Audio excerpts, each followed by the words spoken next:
small amount for fun, were taking up most of his and Emma's limited income. This left them with very little to save. Living in New York City was eating away at their funds. Now, paying for his second year at City College was uncertain. When they moved from their small town to the big city, Gary thought he had a good plan.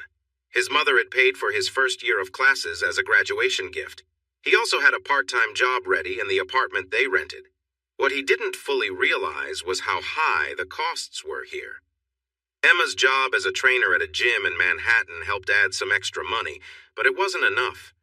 It barely covered her share of food and subway fares. They found ways to save money.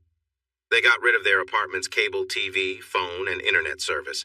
They kept their cell plans, but used them less and accessed free Wi-Fi when possible. For fun, they took long walks to explore their new city. They exercised at home and ran together to stay fit. In reality, this was mostly for Gary's benefit since Emma's job kept her in great shape. Gary, who worked in bookkeeping, spent many hours sitting, so he appreciated the exercise. It was much better than the tough chores he used to do on the family farm. Speaking of family, he stayed in touch with his mother through email, sharing details about his new life. She was getting the hang of social media, and he enjoyed watching her farm videos, even if he was one of just a few viewers. It was nice to see her daily life on the farm. As for the rest of his family, they treated him as if he was a total stranger. That made him a bit sad, but he hadn't been very close to them before. In contrast, Emma kept in touch with her entire family through email. He smiled at this fact because it matched her friendly and cheerful nature. Everyone seemed to be drawn to her. With her bright blue eyes and a sprinkling of freckles on her nose, he could spend hours watching her express different emotions. She also had a fit body from staying active, and her long red hair was usually tied back in a ponytail. He was in love, and anyone who spent time with her usually felt the same way. This made Gary a bit anxious since they spent many hours apart, and she worked with some very attractive men. He had visited her workplace just once. That was enough to make him feel that he was better off not thinking about how he looked compared to them. He was fit and had a nice build, but he wasn't as muscular as they were. He knew Emma loved him, but a small voice in his head kept whispering that he wasn't good enough for her, and that she deserved someone better. He found it hard to deal with that feeling and tried to hide his worries from her. He closed his laptop and looked across the small table into her blue eyes. She stuck out her lower lip in a playful way, making him smile with her lovely expression. Her smile brightened when he laughed. "So it isn't as bad as it looks?" she asked, hopefully. He gave her a teasing grin. "We're not about to be kicked out of our home, so that's a good sign." She laughed at that as Gary sank back into his chair. He was trying to think of another way to make some extra money. He had a part-time bookkeeping job he set up before moving to the city, and that was decent. He also did bookkeeping for a few local businesses, but they paid small amounts. Keeping track of all these clients, along with his classes, left him with very little free time. That time was precious to him because he wanted to spend it with Emma.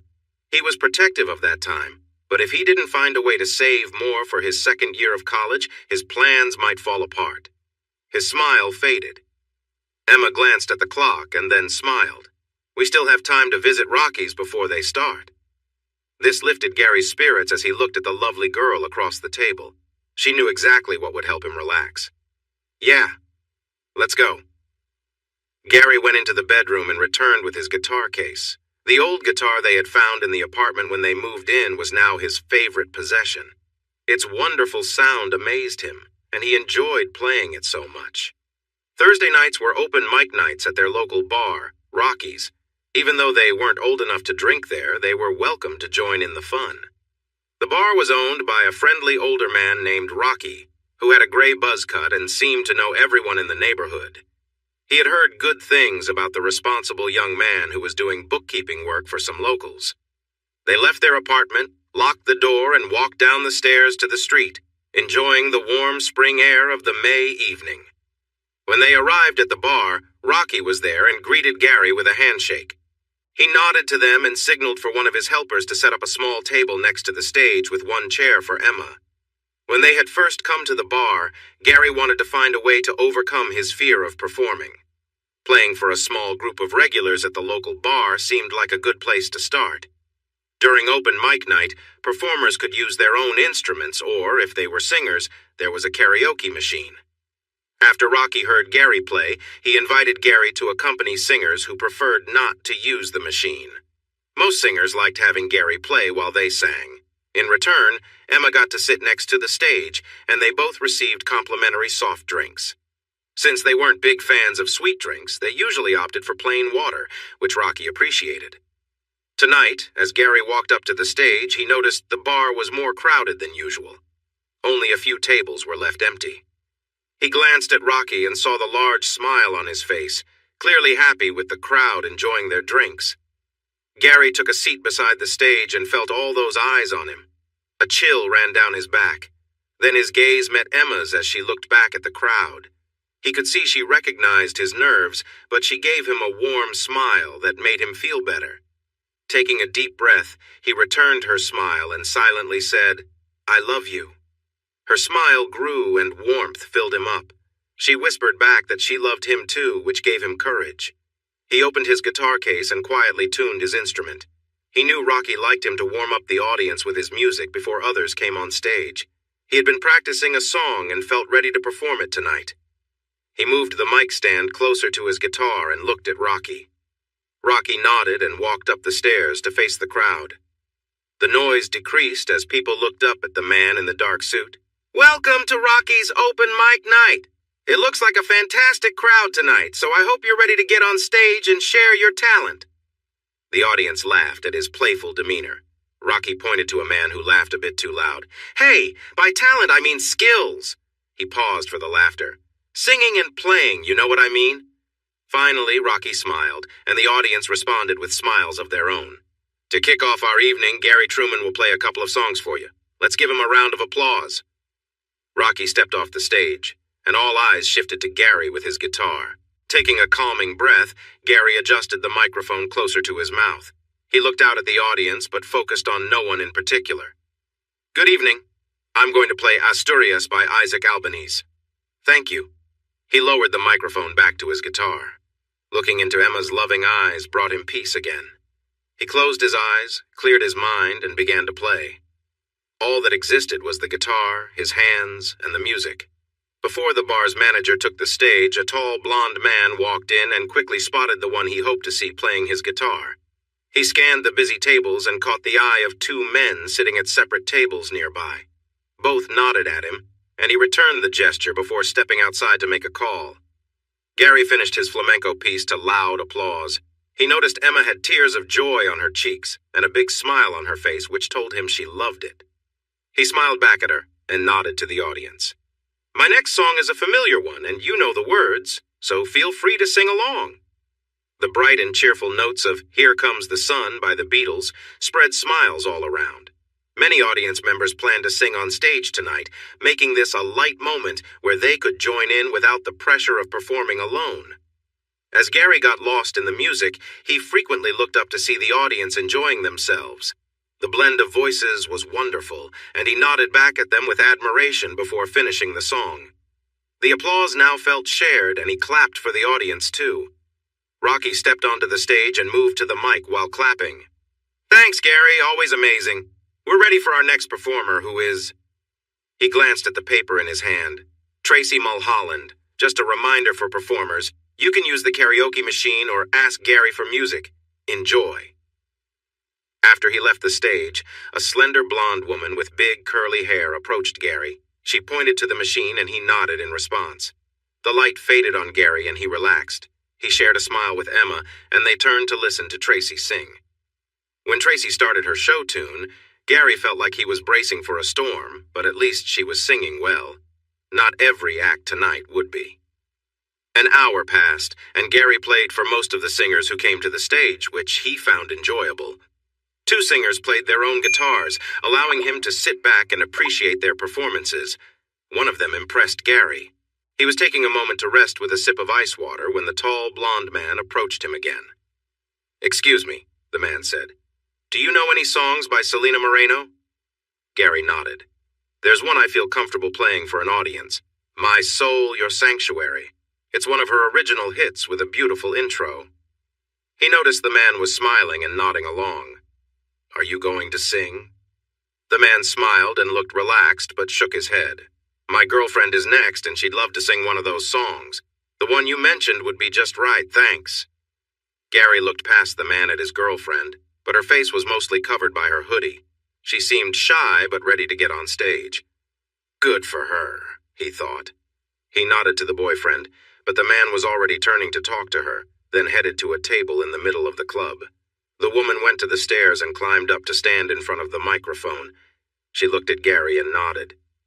He took a few deep breaths to calm himself and then began to play the introduction. The audience stirred a bit as they recognized the powerful ballad, but it was new to them how it was played. Gary lost himself in the song, playing it in his own way, a little slower and with more feeling. His eyes were closed as he navigated through the beautiful melody. He didn't notice that the woman was watching him or see her nod to her cheerful boyfriend.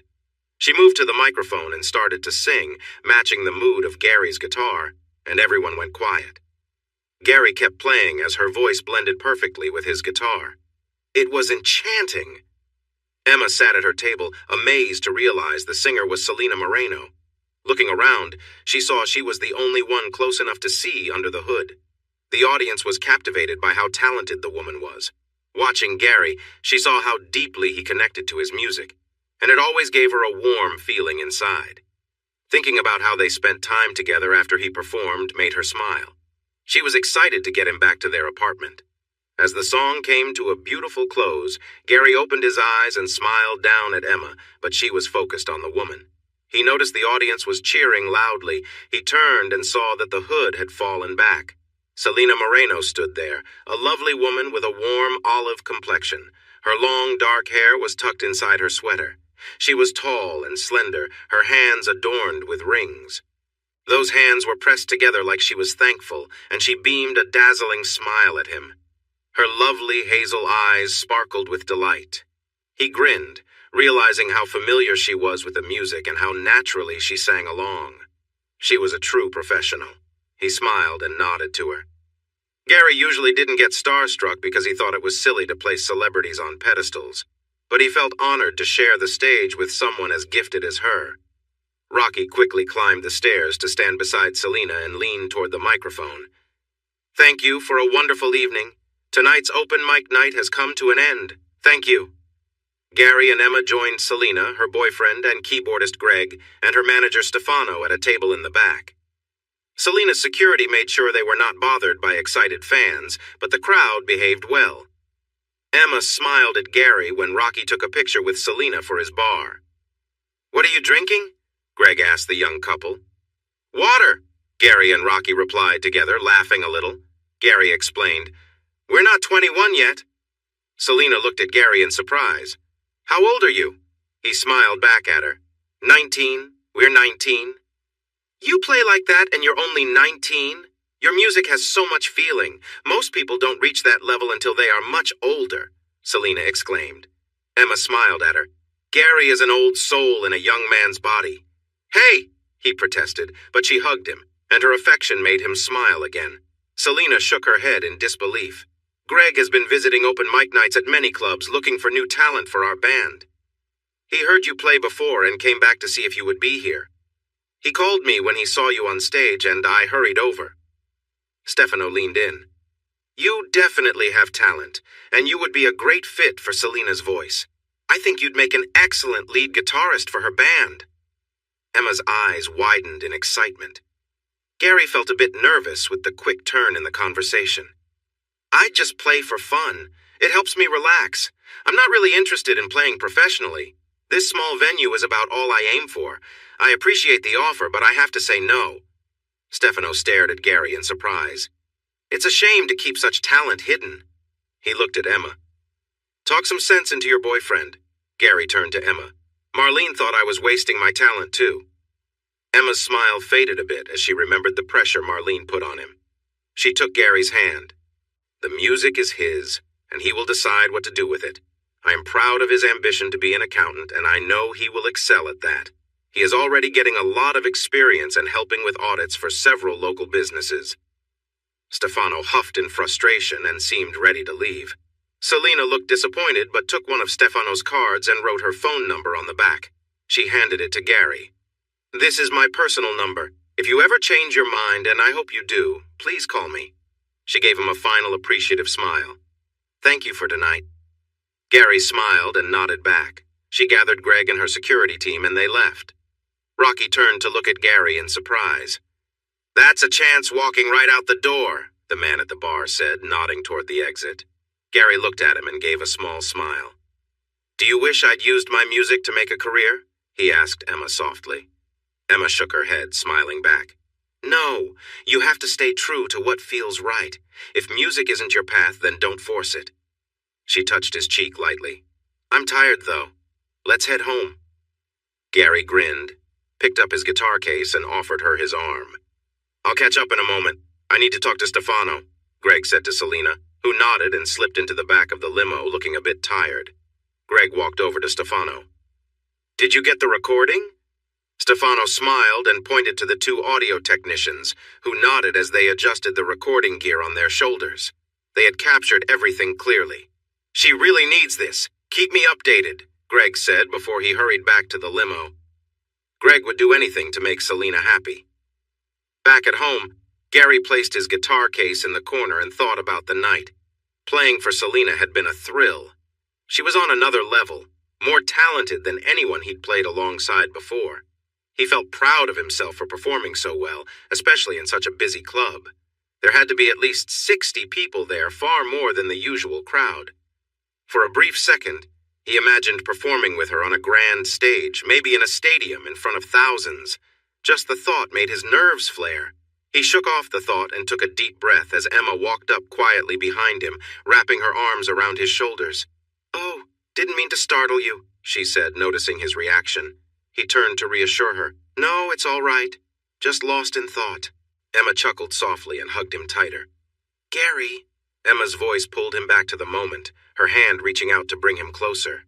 They shared a warm, lingering embrace, feeling the closeness between them in a comforting silence. They lay together, each feeling the contentment of simply being with the other, grateful for the simple joys they could share. Gary wrapped his arm around her, and they lay side by side, enjoying the peaceful quiet of their home. Moments like these made them feel deeply connected, and it brought a sense of calm to them both. After a while, they settled into the comfortable rhythm of being close, sharing quiet words and laughter until they both drifted to sleep, relaxed and happy. The next morning, Gary felt ready for a new day. College life at the city college was a lot different from high school, in ways he hadn't expected.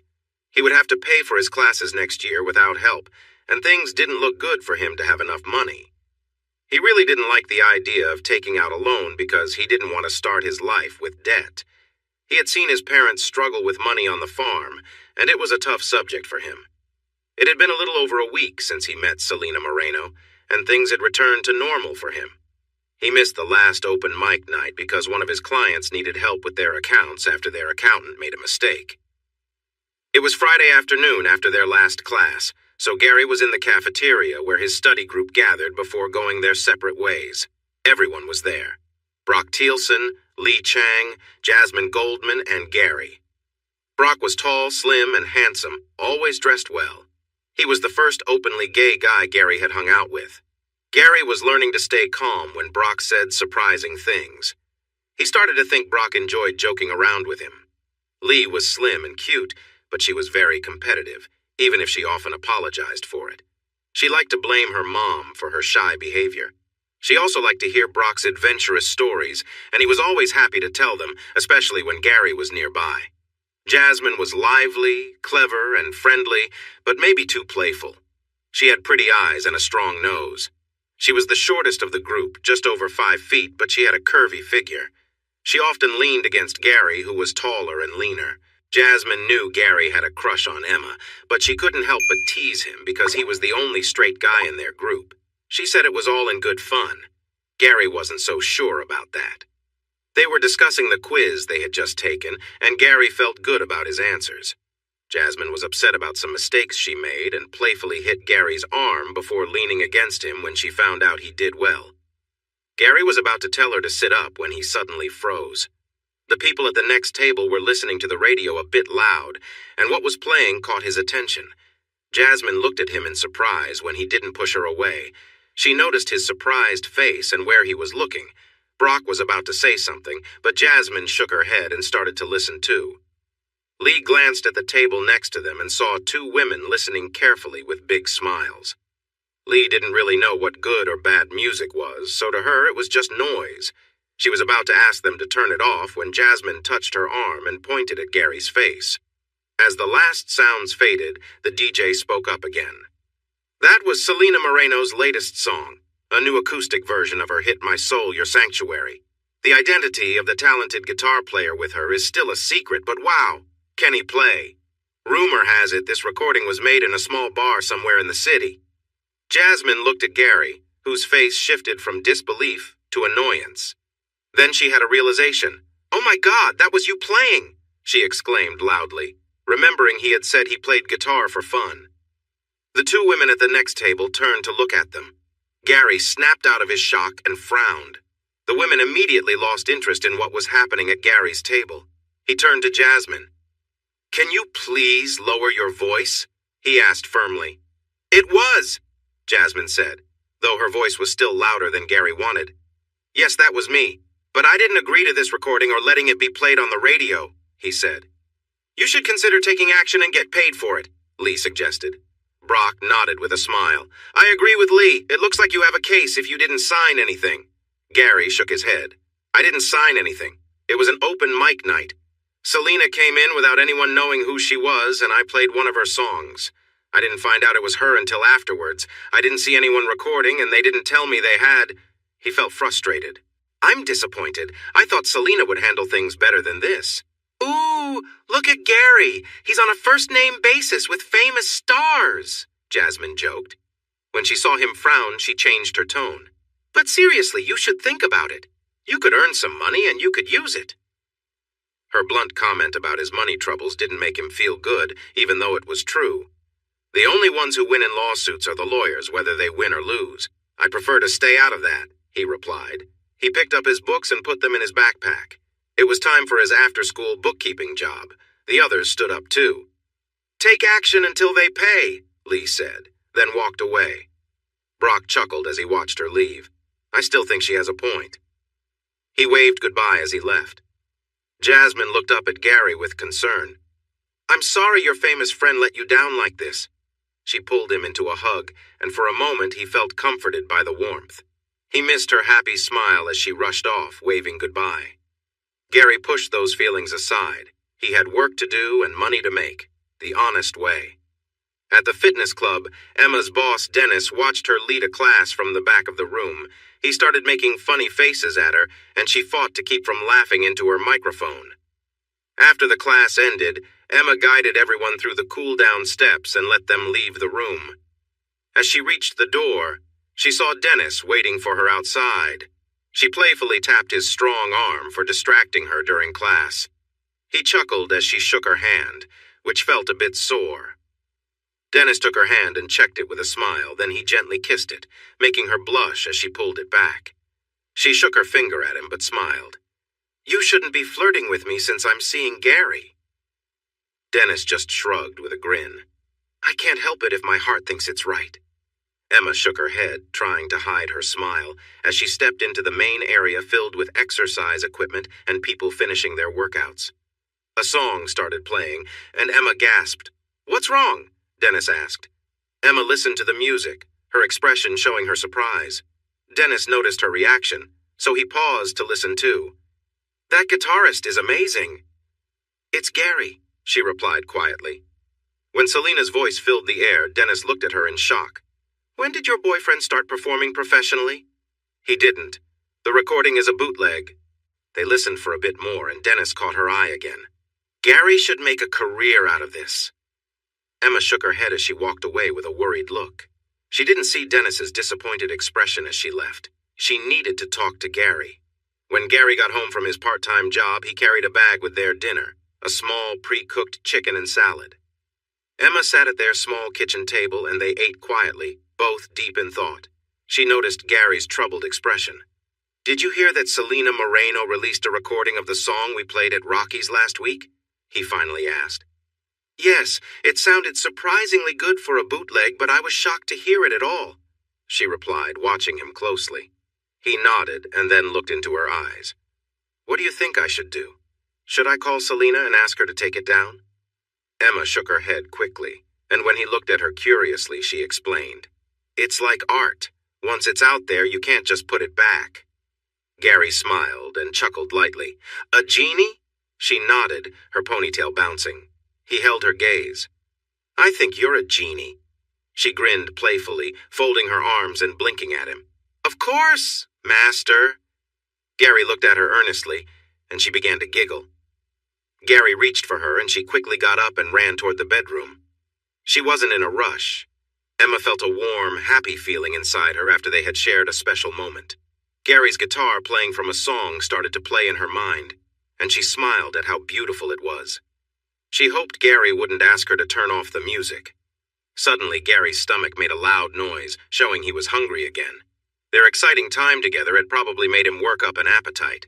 Emma smiled at that thought. They didn't have any food in the fridge since they needed to do grocery shopping. That was a task for Saturday, which was tomorrow.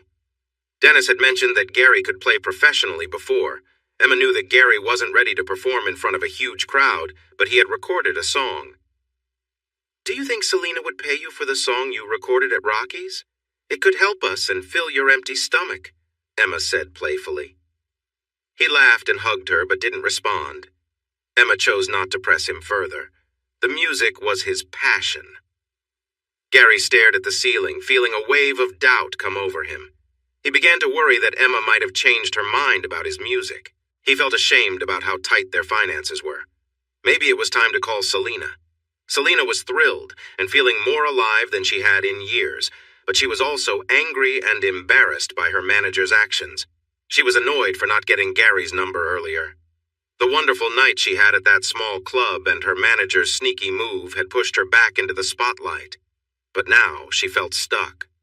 She walked around her living room, considering going to every door near Rocky's to find Gary. When her phone rang, she jumped. She quickly answered, Hello? Hi, am I speaking to Selena Moreno? Gary's voice came through. Oh my gosh, Gary, thank you for calling. I'm so sorry I didn't ask for your number to explain what happened. Yeah, I was surprised when I heard the song on the radio. I didn't expect that, he said somewhat awkwardly. I didn't know about the recording until I heard it on the radio, too. My manager did it without telling me. I'm really sorry they put you in that position, but I can't say I'm sorry everyone got to hear it.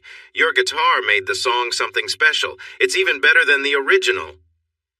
Gary seemed taken back by her praise. That's really nice of you to say. I'm not just being nice. It's my song, but with you playing, I felt emotions that the original didn't capture. You made that happen. There has been a big increase in interest in my music, but the new version feels so different from what I'm used to. I really need your help, she said. Gary paused for a moment before responding. I love music. I taught myself how to play, and it's my happy place. It's where I go to escape from the stress of life. People say I should make money from it, but if I do, it might lose what makes it special for me. I've always struggled with stage fright, so I usually play for Emma and some friends. I've been going to Rocky's open mic night to help with my nerves. Usually there are only a few regulars, so the night we met was a different experience for me. I managed because Emma was there, and I closed my eyes to focus on the music. The thought of performing in front of larger crowds makes me very anxious. I'm sorry, I just can't do it. Selena thought hard about how to convince him to play with her again, and then she had an idea. She needed to learn his new sound, and she could do that without going on stage. If they could play together, maybe even make an album, she could pick up his style and give her music a fresh feel. Gary, would you be open to making a studio album with me? She asked. He seemed surprised. Really? What does that involve? He replied. We would get together and play some music, we could try out songs and write new ones, then we can go to a studio and record them. This would help me capture the feelings your music brings out in me, Selena explained, hopeful. Gary took a moment to think. A two could probably do that. There won't be a lot of strangers, right? Selena did a little happy dance. No, just a small group of close friends. All right, that sounds good, he said, feeling more sure. She twirled around the living room. Could you and Emma come to my place for dinner tonight? Greg and Stefano will be there to discuss the contract. I really need their help. Then we could do some recording on Sunday. I actually work on Sunday afternoons to review the accounts for some local businesses, and I've been doing some auditing. If you ever need an accountant, I'm your guy, Gary joked. I might think about it if you promise to keep playing music with me, she teased back. Gary laughed. Just tell me when and where, and I'll see you tonight. She made him write down the address, and they hung up. Selena couldn't contain her excitement. She bounced on the couch, feeling so hopeful for the first time in years. New music with deeper emotions was on the way. She quickly called Stefano. Mancini, he answered. Stefano, Gary called. He was frustrated about the illegal activity, but he said he would be open to making an album with me. That's amazing, the man exclaimed. I'm glad he changed his mind. We're meeting at my place at 7. Please bring a contract for Gary tonight. She decided to have a little fun with Stefano. And bring a contract for hiring Gary as an accountant, too. What? Stefano shouted. He's 19! How could he even have any certification? Stefano, I was just joking. He's such a responsible young man. He said he couldn't record on Sunday because he was busy working as a bookkeeper and doing audits. Come on, it was just a joke. It wasn't very funny, and it hurt my feelings. Our relationship should be built on respect and trust. I'm sorry, Stefano. Will you be there? Yes, I'll be there with a musician's contract. Bye. Selena frowned at the phone. She felt a growing sense of doubt. This was the second time Stefano had reacted strongly to her mentioning an audit. Maybe she should ask Gary privately what an audit would really involve. Gary looked at his cell phone, wondering where this unexpected change in his plans would lead him. He was worried about risking his happiness for money, but he needed to do something to protect his future and support Emma in the best way. He heard the front door open and Emma's cheerful voice as she chatted with a neighbor. Emma made friends wherever she went. He smiled as she closed the door and turned to him. Making new friends? He asked. No, it was Sam and Raphael. I saw them again in the laundry room this morning. They are such a cute couple. He's tall, dark, and handsome in a mysterious way, and she's blonde and bright like sunshine. They are very different but perfect for each other. They're both in school. She's training to be a hospital administrator, and he's going to be a surgeon. Gary looked at her with interest. I haven't met them yet. If you hadn't slept in this morning, you could have come with me to do the laundry, and you would have met them, Emma said with an amused look. Sorry about that, he said apologetically, and she leaned in for a kiss as a way of making up. He smiled, then glanced at his phone as worries crept back into his mind. He pushed them away again. I'm bringing us new friends, too. Really? Who? She asked with excitement. Selena Moreno and Greg Yasmin. We've been invited to dinner at their place tonight. I've agreed to work on an album with her. Her manager is bringing a contract. Emma dropped the laundry bag and stared at him. Oh my gosh, that's amazing. But what about performing on stage? She mentioned that making a studio album is more like jamming with other musicians without an audience. Then they record it. No big crowds, so it feels more relaxed, I think. That's great, she cheered. He nodded. It should cover a year of my college tuition, I think. Maybe 2. Are you sure you want to do this? She asked carefully. He looked at her and thought she was the most beautiful woman he had ever seen. She was kind and caring, and he wanted to do everything for her. He just needed to make sure that this didn't affect his love for music. Yes.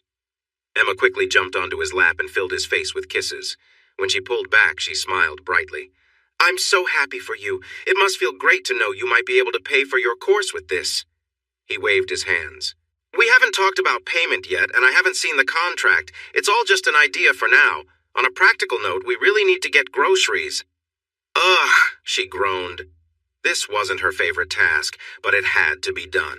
Just a few blocks from their home was a decent grocery store. When they first arrived in the city, they shopped at smaller stores nearby. But as their budget got tighter, they had to go further to find better prices and more items. Emma pushed the cart while Gary searched for the things on their list. They had their favorite foods and tried to eat well, but they had to be smart with their limited money. As they turned a corner, Gary heard a familiar voice. Oh my God, rock stars buy their own groceries? They're just like us regular folks. Gary looked up from his list to see Jasmine and Brock smiling at him. He noticed Emma's curious look. "These are my classmates, Jasmine Goldman and Brock Thielsen. This is Emma." Jasmine stepped closer and shook Emma's hand. "Nice to finally meet you. Gary talks about you all the time." "Nice to meet you too," Brock added with a smile as he shook her hand. "What are you guys doing here?" Gary asked. "Don't you live near one of these stores?" He waved at the building. Brock pretended to be shocked. "How do you know such private details about Jasmine's neighborhood?" He gasped again. "Oh no!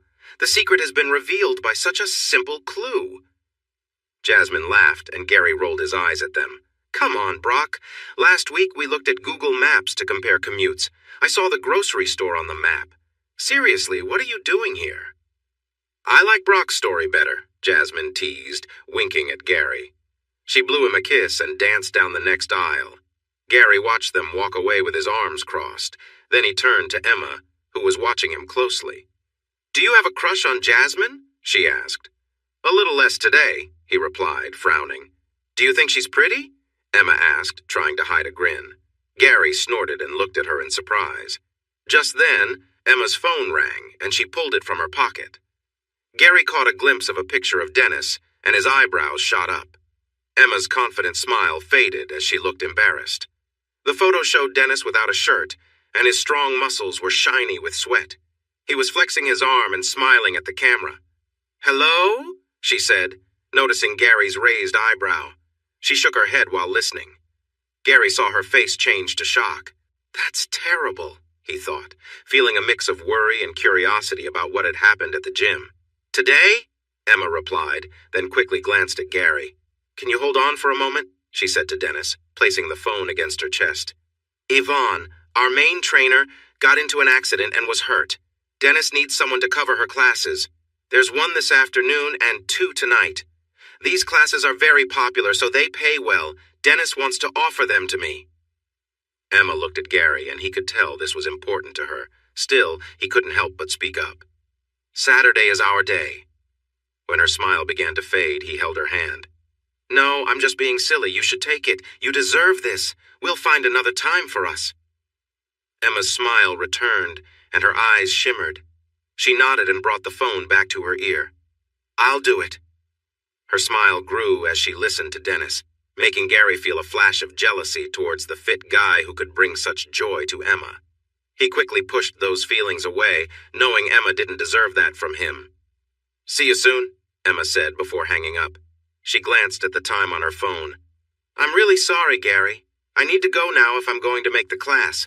I won't be home until around 10. He forced a smile. "It's a clever plan to escape grocery shopping."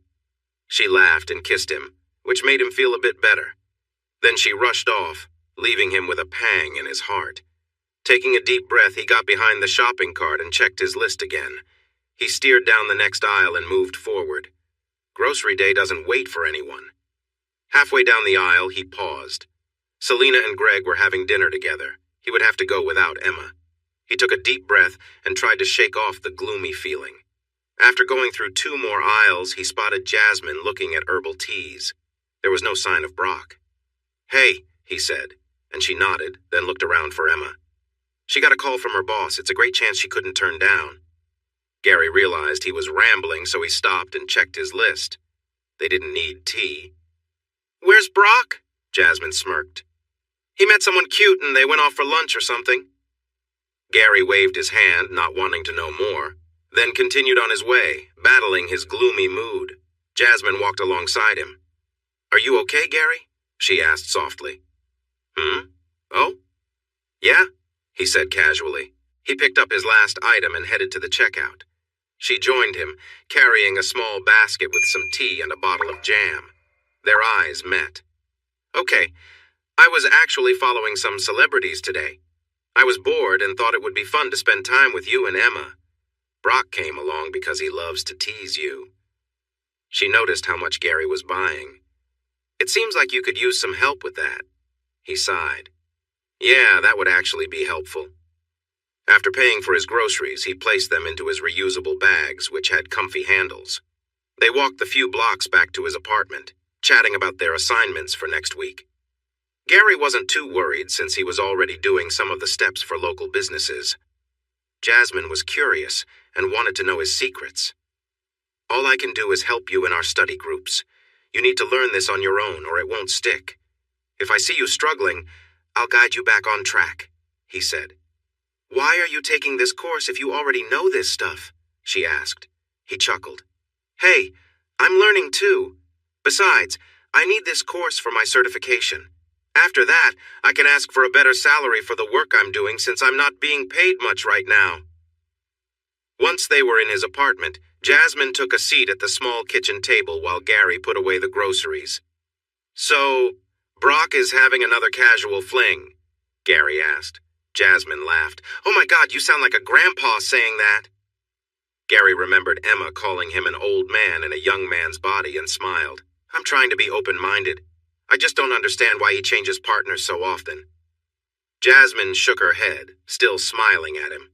"It's just fun. Brock is just enjoying himself. He's young, so he has time to find someone special." Gary shrugged.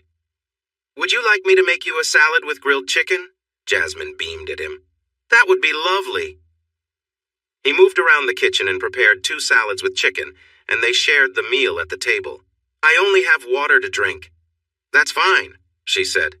"This is nice." They enjoyed their meal and talked about Lee's latest outburst regarding her mother. Lee was starting to seem like a Disney villain to them. "So, what's next for Gary the music star?" Jasmine teased. Gary chuckled softly before recalling his news. "Well, I'm going to Selena Moreno's place tonight for dinner and to discuss recording an album." Jasmine's fork fell into her bowl as she looked at Gary in shock. "Oh my God, that's amazing!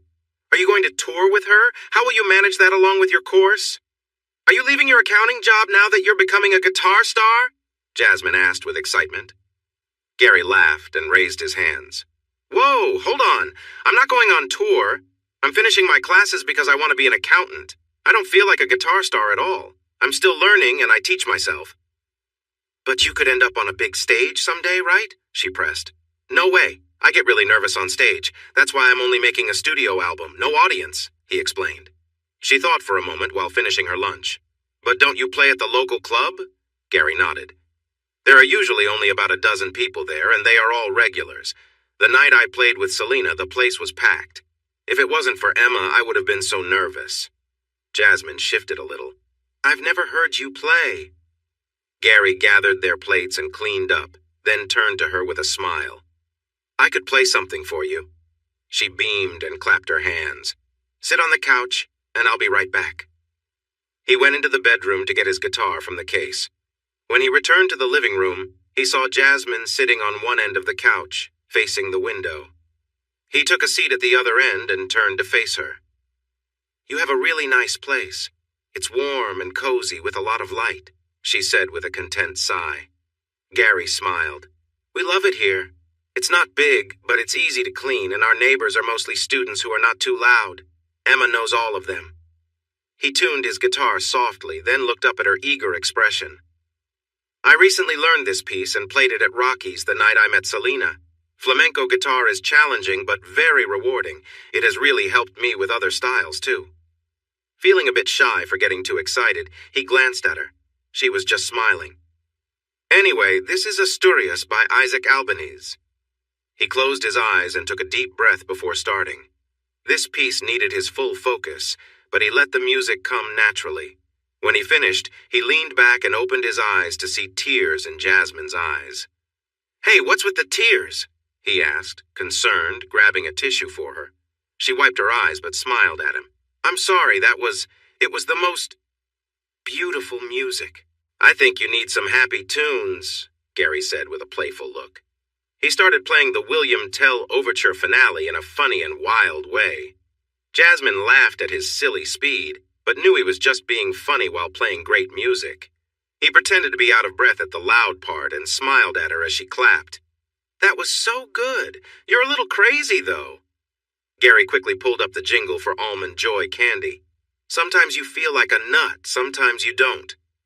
To be honest, his singing could use some work. "Okay, I can tell from your face I should stick to playing," he said with a sigh. "You know the saying, you have a face for radio? Maybe you have the voice for silent movies, Jasmine joked. Ouch, he said, pretending to be hurt. Oh, come on, you play guitar so well you can do great things even without fancy singing. That makes me feel better, he said, smiling. He played Here Comes the Sun, and Jasmine sang along pretty well. Your singing is way better than mine, he said as he set his guitar down to rest his fingers. Thank you, kind sir, she replied with a slight bow. I was supposed to go to Selena's tonight with Emma, but she'll be working late. Want to come instead? I'll just check with Selena first. You're not one of those fans who follow celebrities everywhere, right?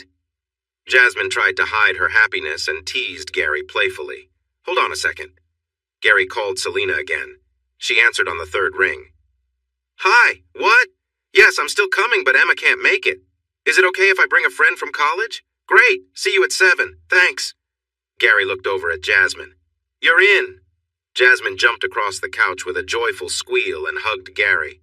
He was surprised, but her happy energy felt nice. He gently let go and saw her smiling brightly, which made him blush. He noticed her excitement was showing a bit, and he quickly looked away, feeling his face warm up. They spent the next hour sharing stories about their families. Jasmine loved hearing about his farm experiences and asked to see his mom's vlog. Oh my goodness, that sounds so sweet. I need to subscribe, Jasmine said as she quickly found the channel on her phone to hit like and subscribe. Awesome.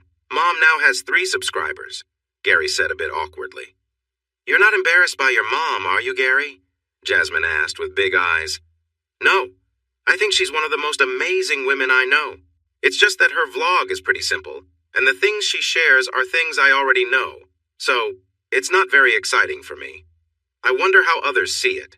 The internet can be a tough place. I don't want anyone to be mean to my mom, Gary said, feeling protective. Jasmine nodded. I understand. It can be a harsh place, but many women like your mom are trying new things and sharing their stories. My grandmother, or Bubby, is one of them. She has an account with cooking videos. She's learned a lot and even got my mother to make videos about sewing. I'll share your mom's account with them. They can give her helpful advice, but what she shares is lovely and real, which is hard to find online. Thank you, I think she'd appreciate that. I'll send her a quick message to let her know she might hear from some new friends. Gary quickly typed an email to his mom, telling her she has a new follower and might get messages from others who enjoy what she does. Gary shared that his mother was the only family member he still connected with. My dad stopped caring about me when I said I wouldn't do what he did. He got really angry and made things hard for me during my last year at home. Mom helped me stay sane. My siblings didn't want to talk to me. Jasmine gave him a sympathetic look. Did you ever play guitar for them? He thought for a moment and realized he never had. No, I was too busy trying to leave and escape my dad. I didn't think much about them. When I left, I gave my truck to my younger brother, Dale. He's going to be a farmer like Dad. Sarah and Heather are younger than Dale, but I don't know what they want to do. It's never too late to reach out and just say hi, Jasmine encouraged. He looked at her and agreed. What about your family? Do you all get along? She laughed. Not really. I have 3 sisters and 4 brothers. The funny part is, we are all way too involved in each other's lives. We can be really clingy. Gary tried not to laugh, but nodded, finding her stories amusing. Talking with Jasmine felt easy and comfortable, just like chatting with a friend. They had plenty of time to talk. Emma walked to the front of the class, feeling excited to see all the smiling faces looking at her. It was time to begin. Hello, everyone. My name's Emma, and I'll be your captain today. Yvonne had an accident and is recovering. I don't know much, but we're all hoping for her swift recovery. In the meantime, I'm familiar with your routine, she said, pausing to give them a big smile. But I'm going to add a little more energy to make you all smile and feel great. That sparked excitement among the group. Let's get organized. It's time to get moving. She showed them her biggest smile, and their energy rose again. Emma began the class with a slow and soulful song by Gary and Selena. She guided them through deep stretches, noticing smiles on everyone's faces. As the song neared its end and the tempo picked up, she encouraged them with kind words. She gradually increased the energy until they were all moving energetically together. Emma filled them with her enthusiasm, and they clearly loved it, asking for more. 45 minutes later, she ended the session with Selena's new song and helped everyone relax. "Thank you for your energy. You were fantastic." The group cheered for her, and she responded with a big smile and a bow. As the class wrapped up, a client approached her, grinning widely. "You brought so much energy to our session. That was amazing. You really led the class well." Emma smiled back with gratitude. "Thank you. I hope Dennis offers you as good a contract as Yvonne managed for me. I'm Nancy Delaney, a partner at Kirkman, Douglas, and Delaney. I handle contracts. If this temporary role seems like it might become permanent, please call me." Emma was surprised when Nancy handed her a business card. It was waterproof. Nancy smiled. "It's protected so it stays nice, just like me." Emma giggled and nodded. As Nancy's friends called her over, she smiled at Emma one last time and waved goodbye. Emma packed her things into her small duffel bag, tucking the business card into the side pocket. When she left the studio after the group, she bumped into Dennis, who was full of excitement. "I knew you could do it.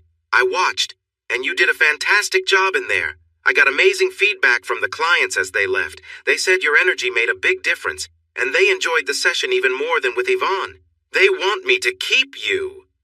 Emma's smile grew wider, and he picked her up and twirled her around. She felt a rush of happiness as he set her down, trying to hold back her laughter. After waving goodbye, she headed to the showers. She put her first outfit into her laundry bag in her locker.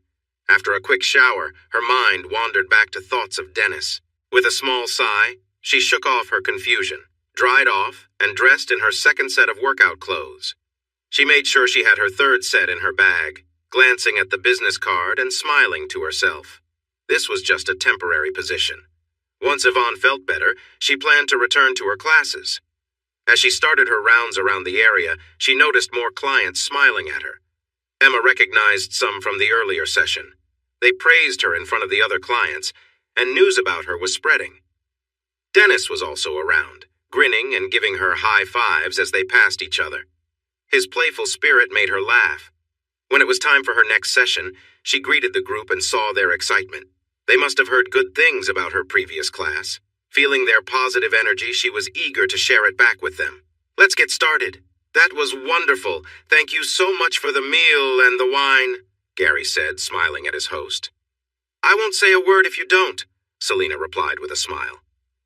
Gary enjoyed sipping one glass during dinner to socialize. It was nice, but he preferred water, which he also drank. Jasmine had 2 glasses, but seemed perfectly fine. She was as lively as always. Selena and Greg were great hosts, keeping the conversation away from work topics during dinner. They chatted about travel, family, and city life, listening closely when Gary or Jasmine spoke. Jasmine was certainly the more talkative one. While enjoying a light dessert, Selena glanced at Gary, her eyes sparkling. "I really liked our session at Rocky's. The new version of My Soul, Your Sanctuary was inspiring and got a lot of interest. I'm thinking about putting out an album of my other popular tracks in the same style. What's your opinion?" Gary was surprised. "You want my opinion?" Selena smiled. "Yes, what you did for My Soul, Your Sanctuary was beautiful. I hope you might help update 10 to 12 of my favorite songs." He thought for a moment and nodded. "That could work, but wouldn't it be better to add a couple of new songs to attract more attention?" Greg smiled. "Now you're thinking like a businessman. Have you done this before?" Gary laughed, but shook his head. "I'm completely new to this." Greg turned to Selena, who was deep in thought. "What do you think, honey? Any great songs in your mind?" "I have some lyrics I wrote last year that I can't find the right sound for," she replied softly, looking at Gary. He watched her until a smile lit up Selena's face. She dashed upstairs and soon returned with her journal. "This is my favorite," she announced, and read the words as they listened closely. Greg jumped up, went into the next room, and came back with a portable keyboard and stand. He set it up next to his chair. "This is what I thought of," Greg said as he played a few notes, but Selena shook her head. She turned to Gary. "What do you think?" He looked at her awkwardly. "If I had known we were doing this, I would have brought my guitar." "You do have something, right?" Selena asked excitedly. Greg hurried out of the room again. Gary nodded slowly. "But first, how do you want it to sound?" Selena smiled. I see it as a sweet but sad song about lost love. Gary smiled back and agreed that was more like what he was thinking. Greg's earlier version was a bit too gloomy. Greg returned, looking apologetic. We don't have any usable acoustic guitars, but I do have a nice electric one. Can you play this? I played one once and it went well, Gary said. Greg smiled and handed him the guitar. As Gary adjusted the strap and got used to the instrument, Greg came back with a practice amp and plugged it in. He connected the guitar to the amp, turned the guitar's volume to the max, then turned on the amp and increased its volume before giving Gary a nod. When Gary plucked a string, he was startled by the loud sound. Isn't that too loud for your neighbors? Selena smiled. We had the place soundproofed before we moved in. The noise that gets through isn't too much, and most of our neighbors are older with less hearing. Gary nodded and practiced a little with his favorite flamenco piece, trying to get a feel for the instrument. The sound is a bit bright. Can we make it warmer? Greg was looking at Selena with excitement and quickly nodded to Gary. Sure. He adjusted the amp, and Gary smiled as the new tone came through. Yeah, that's much better, thanks, he said, giving a nod to Greg. He turned to Selena. This is what your lyrics made me think of. He started softly with a hopeful sound, drawing his audience in. The notes became gently sad, but still carried a sense of hope. When he reached the chorus, the mood shifted as he felt the ache from Selena's lyrics about loss. Yes! Gary stopped playing at Selena's excited shout. He looked at her worried, but she was beaming. She suddenly took his head between her hands and kissed him. Before he could react, she jumped into Greg's arms, laughing. Gary blinked in confusion as Greg looked back at him, equally surprised. Still in Greg's arms, Selena turned to Gary. That's the sound I've been looking for! It's perfect! Oh, okay, Gary mumbled. He noticed Jasmine staring at him in amazement and sighed, rolling his eyes. Selena got down from Greg's arms. Get the recorder! Once again, Greg dashed into the next room. He came back with a cart full of electronic equipment.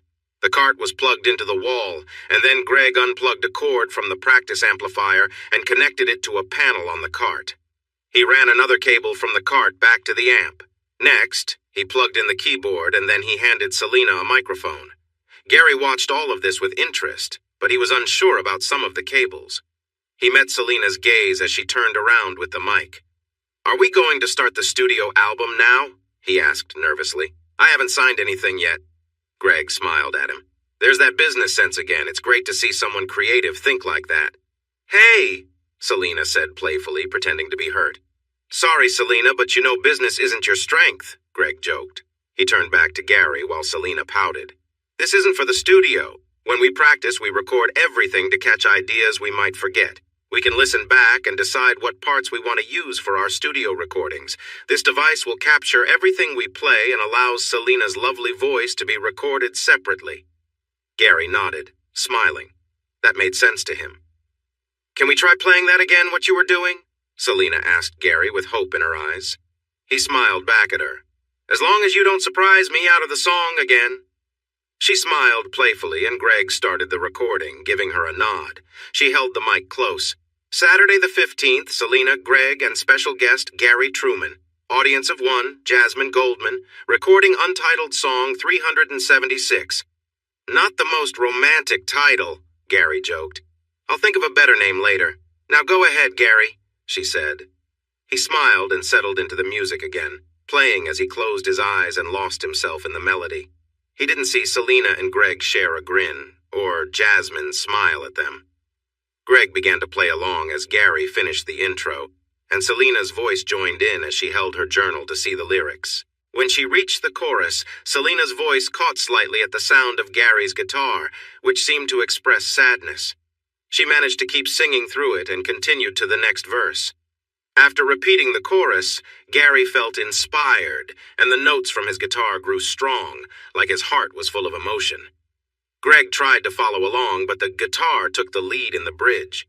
As the music faded, Selena returned with a happy tune, and Gary wrapped it up gently. Jasmine was amazed.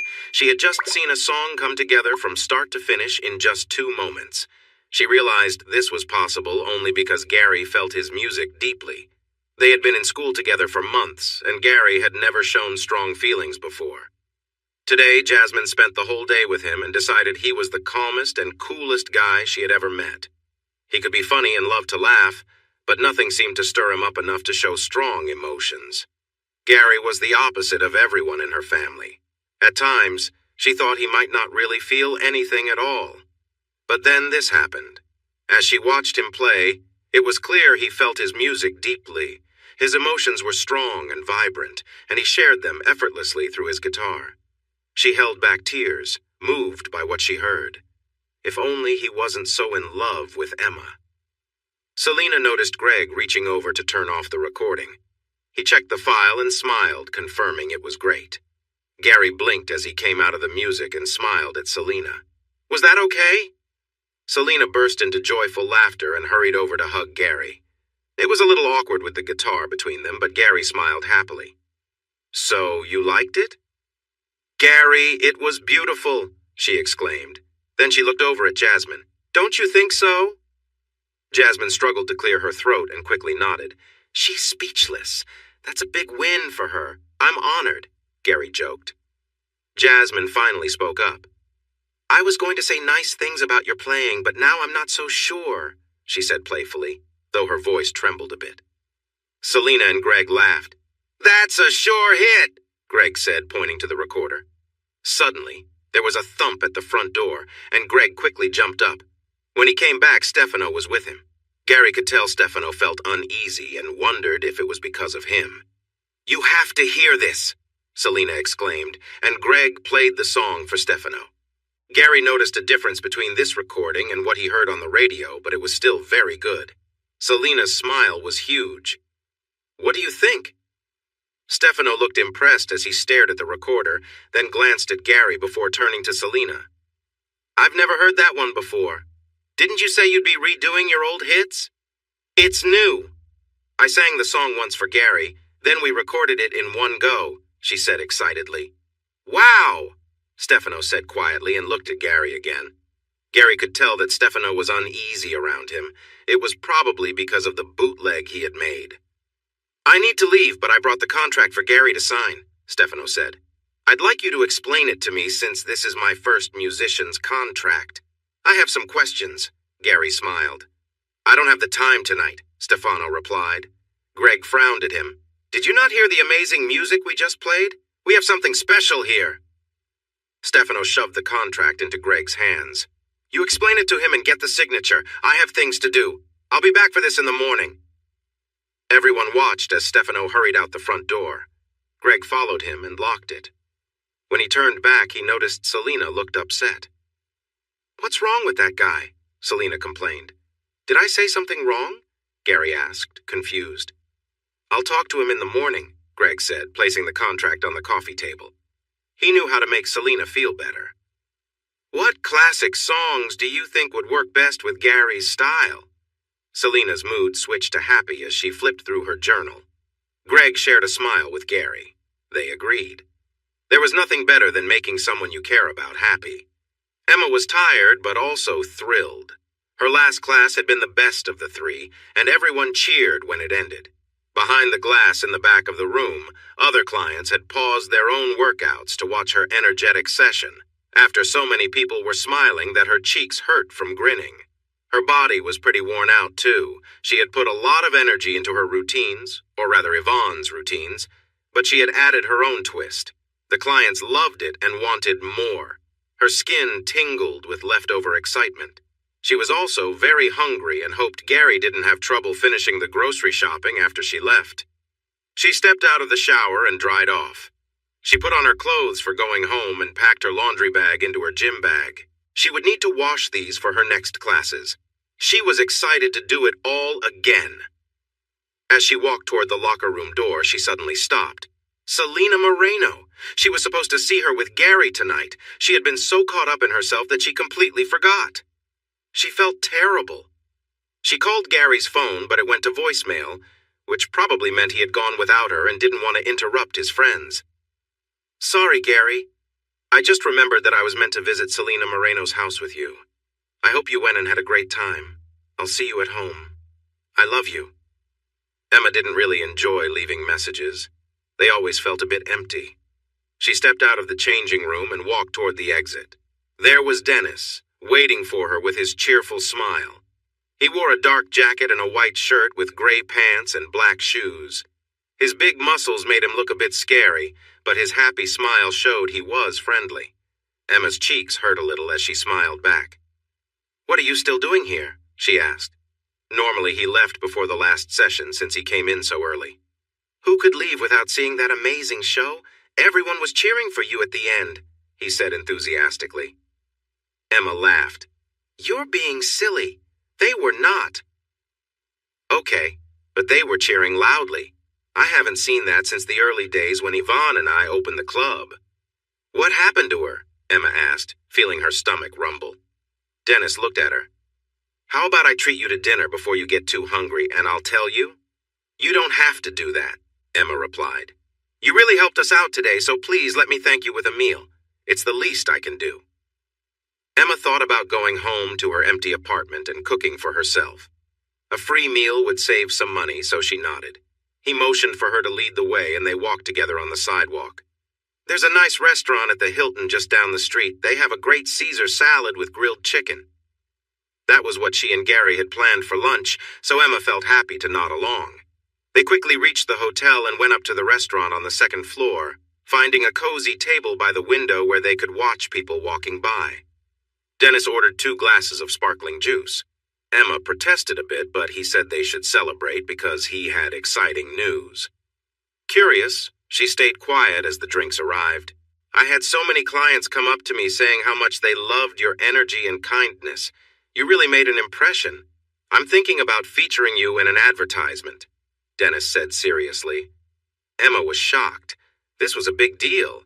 Advertising was usually very expensive, and Dennis was offering it to her for free. This could really help her career. He raised his glass, and she did the same. The drink was quite nice, even though she didn't have much experience with it. Her family had never been big on drinking. "This could really take your career to the next level," he added, agreeing with her thoughts. They toasted again, and then she ordered dinner. Dennis felt the same way. Dennis asked her many questions about growing up on a farm and living in a small town. She found another glass of wine and made more toasts. They talked until the place closed, and by then she felt lightheaded from the 3 glasses of wine he had gotten for her. They shared a taxi back to her home. "I'm really proud of you and grateful for your help today," he said as the cab stopped at her front door. "Thank you for believing in me. I really appreciate it and can't wait for classes tomorrow," she replied. "I'll see you there," he said with a big smile and leaned in to hug her. She sighed a little, feeling his arms around her, and he gave her a quick kiss on the cheek before opening the door. She stepped out, slightly unsteady, her gym bag over her shoulder as she glanced back. He pointed to the door, showing he was waiting for her to get inside safely. She struggled with her keys and suddenly felt someone behind her. She turned and saw a tall, dark man waiting for her to open the door. "Hey, back off!" Dennis said, quickly stepping out of the cab. The man turned to Dennis, meeting his gaze.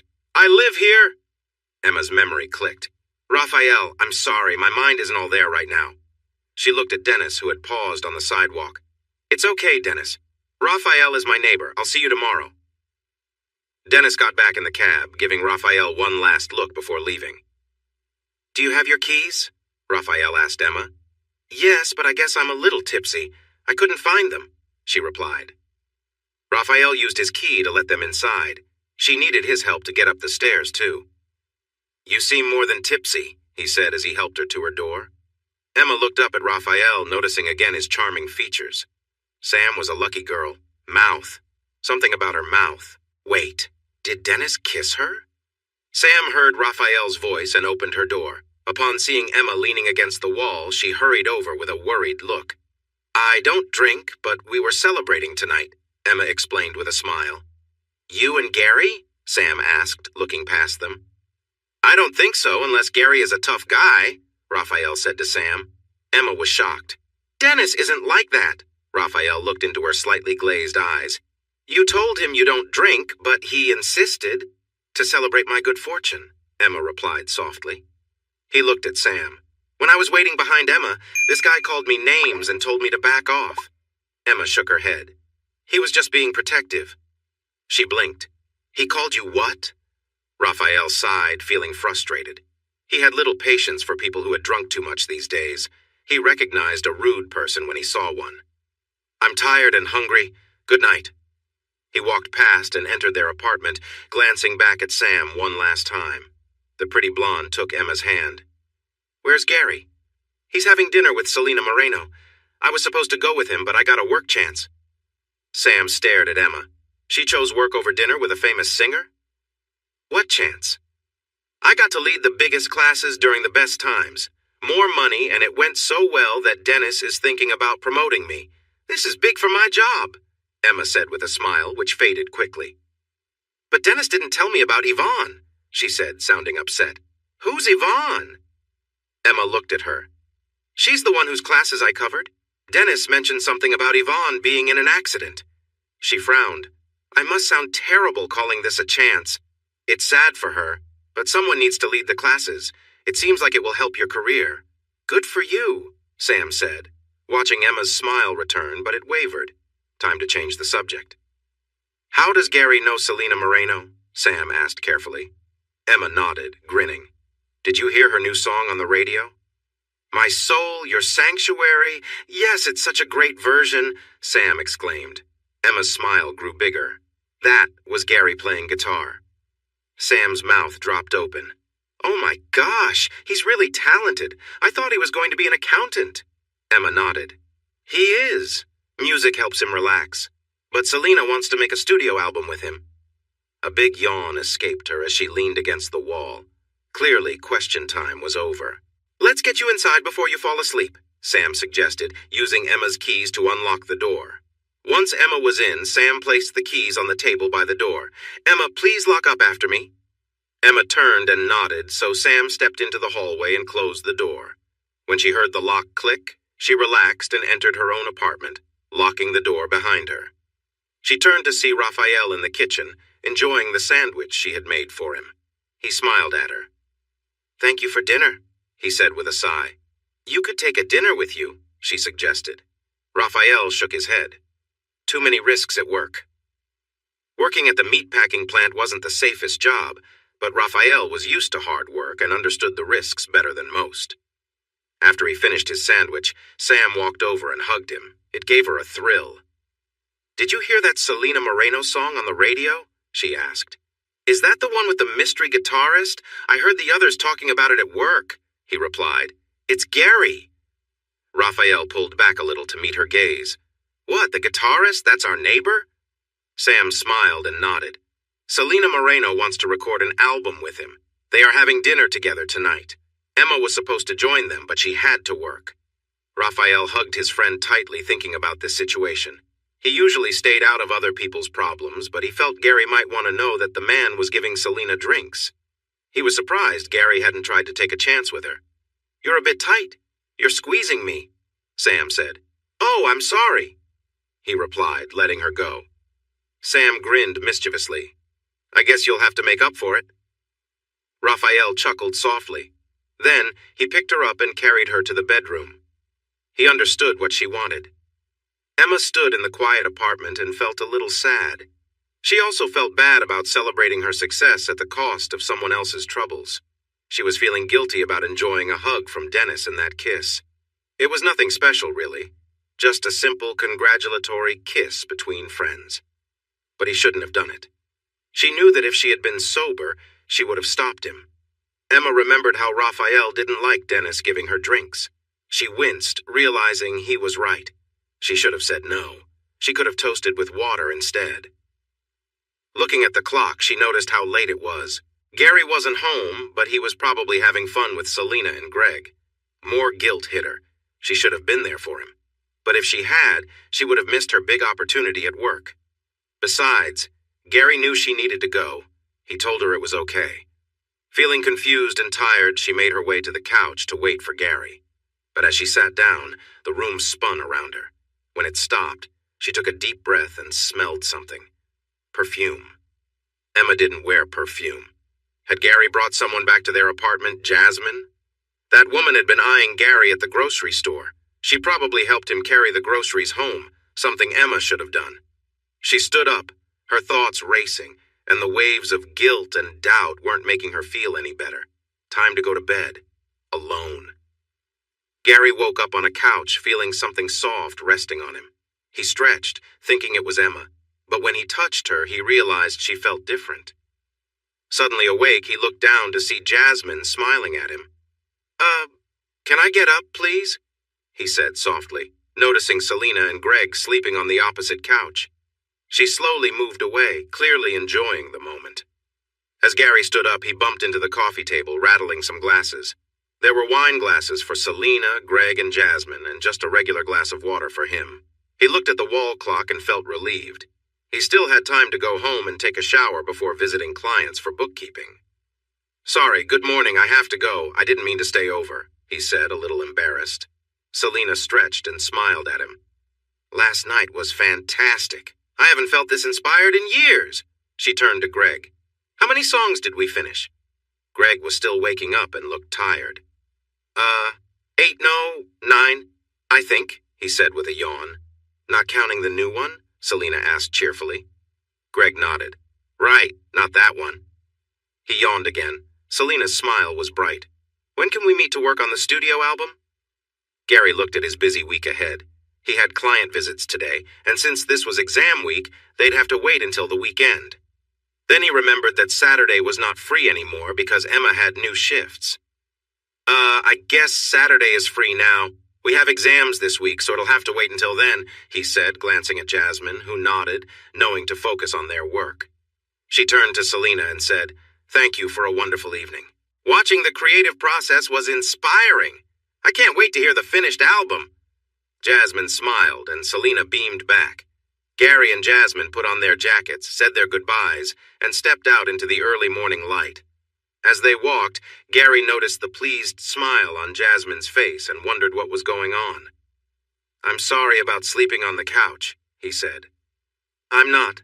I had a great night, especially how I woke up," she replied with a smile. "Jasmine, I'm with Emma," he said firmly, and she just nodded playfully. They said goodbye at the subway, and Gary went home. When he entered the apartment, he saw Emma sitting at the kitchen table with an empty laundry bag by her feet. He hung up his jacket and approached her. "Good morning. Sorry about last night. Selena was so excited about making music that we lost track of time and fell asleep at her place." He felt a bit guilty for spending the night on the couch. Emma stood up and looked a little tired. "Hey, are you okay?" As he got closer, Emma pulled back, noticing the scent of Jasmine's perfume on him. Her expression changed. "Why do you smell like perfume? Why does our couch?" Gary stepped back, surprised by her tone. "Jasmine helped me carry groceries home yesterday since I had too much. We had lunch and talked for a while. I invited her to join me at Selena's because I didn't want to go alone. I'm sorry about the perfume. You know I don't like the smell either." "Why didn't you come home last night?" Emma still looked upset. Gary shook his head. Hadn't he just told her? He looked closely at Emma. "We played music until after 2 in the morning and everyone fell asleep in the living room. Most of them were drinking wine." He noticed Emma wince and wondered why. He was about to ask when her phone rang on the kitchen table. They looked down to see Dennis appearing on the screen. Emma picked it up, her face red with embarrassment, and answered, "Good morning, Dennis." She listened for a moment, then glanced at Gary. "Yes, I can be there. Thank you so much. See you then." She hung up and turned to Gary. "What was that?" he asked. "I did really well in my new classes. It was such a success that Dennis is going to do an ad campaign featuring me." "That's amazing. I'm so proud of you," he said, but felt a bit jealous that another man was involved. He pushed that feeling aside. He leaned in to kiss her, but Emma put a hand on his chest and the other over her nose. "Oh, right. Sorry about the perfume. I'll go take a shower." She smiled at him. "Would you like to join me?" "I can't. I need to do laundry before heading out to meet Dennis at the photo studio," she replied awkwardly. He nodded as she headed for the door. When the door closed, Gary sighed and walked to the bathroom. He really wanted to change out of these clothes. They reminded him of Jasmine and how nice it felt to relax together. Gary felt his face heat up. Maybe the shower would help clear his mind. Dennis stood in the photographer's outer office as the man set up the studio. He had used his friend Dino's services before, but the billboard near the gym and signs in busy spots would cost a good amount. Everything needed to go well. The main focus of this ad was Emma. She represented the youth and health his gym wanted to promote. The challenge was that he also needed her charm, and she was quite reserved. Emma was beautiful, and her smile was captivating. Everyone at the gym said they felt welcome by her friendly nature. The workout clothes she wore were fitted but not too revealing. Dennis picked up the outfits for their shoot, which would add some energy to the photos. His job was to help Emma feel comfortable. Since he was already wearing his, she should too. "Okay, all set. All we need now is the girl," Dino said with a smile at his friend. Dennis nodded. "The pictures should show youth and happiness. We want them to look lively, but we'll avoid any suggestive themes to keep Emma comfortable. She can be a bit strict at times." "Yeah, I understand. We'll keep it classy and healthy," Dino said, glancing at the front door. "Where is she? I have a swimwear shoot to do after this one. Time is money." Dennis raised his hands to calm Dino just as the front door opened. Emma hurried in, slightly out of breath from running. "Okay, I'll be in the studio. The changing rooms are in the hall to the back. Let's go." Dennis smiled at Emma, and she smiled back. She noticed his new fitness outfit. "That's a new look for you," she said, trying to hide her surprise. "It's for the shoot," he replied, glancing down at himself. "I have an outfit for you, too." Emma's eyes widened. "What? Is there something wrong with what I'm wearing?" she asked with uncertainty. "Not at all. It's for the campaign. We are promoting youth, health, and energy. We might be changing the colors soon. This is all part of the plan. It looks good, right?" Dennis said with a cheerful grin. Emma couldn't help but smile back at him. He looked excited. "Fine," she said with a sigh. Dennis handed her the bag with her new outfit. "I'll meet you in the studio. Don't take too long. We only have Dino for an hour." As they went toward the back, Dennis pointed to the changing room and continued on his way. He felt her watching him as he walked. Emma stood in the changing room looking at the outfit with doubt. The top seemed very revealing, and the bottoms looked too small. She frowned but changed into the fitness wear. Looking at herself in the mirror, she realized she looked good, but she felt uncomfortable showing that much skin. Pushing her worries aside, she walked down the hall into the studio. It was bright and professional, which made her feel a bit better, though it was also chilly. She wrapped her arms around herself to keep warm. Dennis stood on the set, smiling and waving her over, and she walked to stand beside him. With her fists on her hips, she looked at Dennis confidently. The camera flashed, surprising her. She blinked. "Hold on, I'm not ready, and I can't wear this. It's too revealing, and I don't feel comfortable. I want my own outfit." Before Dennis could say anything, she turned and walked away. She needed to stand up for herself, and that's what she was going to do. Dennis watched her walk away, admiring how great she looked in her new outfit. Just then, Dino signaled for him to come over quickly. Dennis went to find out what was going on. "What's up?" "I can't believe it, but I got an amazing shot of her in one try. The only issue is her expression. She looks too serious. If you can make her smile, I can put her smiling face on this body, and you'll have a great ad for the billboard," Dino said. "You can do that?" Dennis asked, and the photographer nodded. "That would be amazing. How soon can you have the billboard ready?" Dino smiled. "I know someone who can finish it by the end of the week." "Perfect," Dennis replied. When Emma came back to the studio, she looked much more at ease. "Let's have some fun with this," Dennis said, adjusting his pose to match one Emma had done earlier. She jumped next to him and copied the pose. The lights flashed, and Dennis showed off several silly bodybuilder poses while Emma giggled and tried to keep up. Dino snapped away, capturing their joy. "Calm down a bit, clown. Let's get some genuine smiles now," Dino called, and they relaxed into more natural poses. The flash caught their playful moments until the photographer announced to stop. Dino approached Emma with 2 clipboards in hand. He passed one to Dennis. "That was great. Emma, with your smile, you could really shine. If you ever want to try modeling, just let me know." He handed her the clipboard. Emma smiled and looked at the form. Dino pointed to it. "This is a model release form. Just take it with you when you change and leave the signed copy at the front desk when you leave." She nodded and walked away to put on her warmer clothes. Once they were alone, Dennis turned to Dino. "So?" The photographer shook his head in amazement. "Honestly, she's just too picture perfect. I think the second photo of her will match the first just right. She was a bit too cheerful in the others, though, you goof." Dennis chuckled and shrugged. "But you got a great shot." Dino nodded. "Good. Start on it as soon as you can. If possible, I need that billboard up by the end of the week. The bus stop ads can go up the week after." He checked the time. "I need to change now. You need to get her out of here before my next group arrives. They can be a handful." "Darn it," Dennis muttered as he hurried away. Emma shivered again as she zipped up her sweater. That studio was so cold. She put her outfit back into her gym bag and noticed the light gym clothes Dennis had lent her. She stuffed those in too, planning to return them later. Picking up the clipboard, she discovered the pen was out of ink, so she wandered out to the front area. Dennis wasn't there yet. She set down the clipboard and searched for another pen, but there were none around. Her phone buzzed, and she saw a text from her mom. She had wanted to call her, but they were trying to save money on their bills. She told her friend she would call later with some news. Dennis hurried into the office, smiling at Emma. "Do you have lunch plans?" Emma knew Gary would be at his part-time job, and she didn't want to be alone in their apartment. "No, I'm free." Dennis took her arm and quickly led her outside. When she looked at him strangely, he explained, "Sorry, I know a great lunch spot, but it gets busy, especially on weekends." He hailed a cab and took them to a nice area with small shops and charming restaurants. They found a table for two by a window overlooking the busy shopping street. When he offered her wine, she declined. "No, thank you. I had some last night and it didn't sit well with me. I'll just have water with lemon, please." As she sipped her water, she watched stylish people dressed in fancy clothes, driving by in their nice cars or strolling through the shops.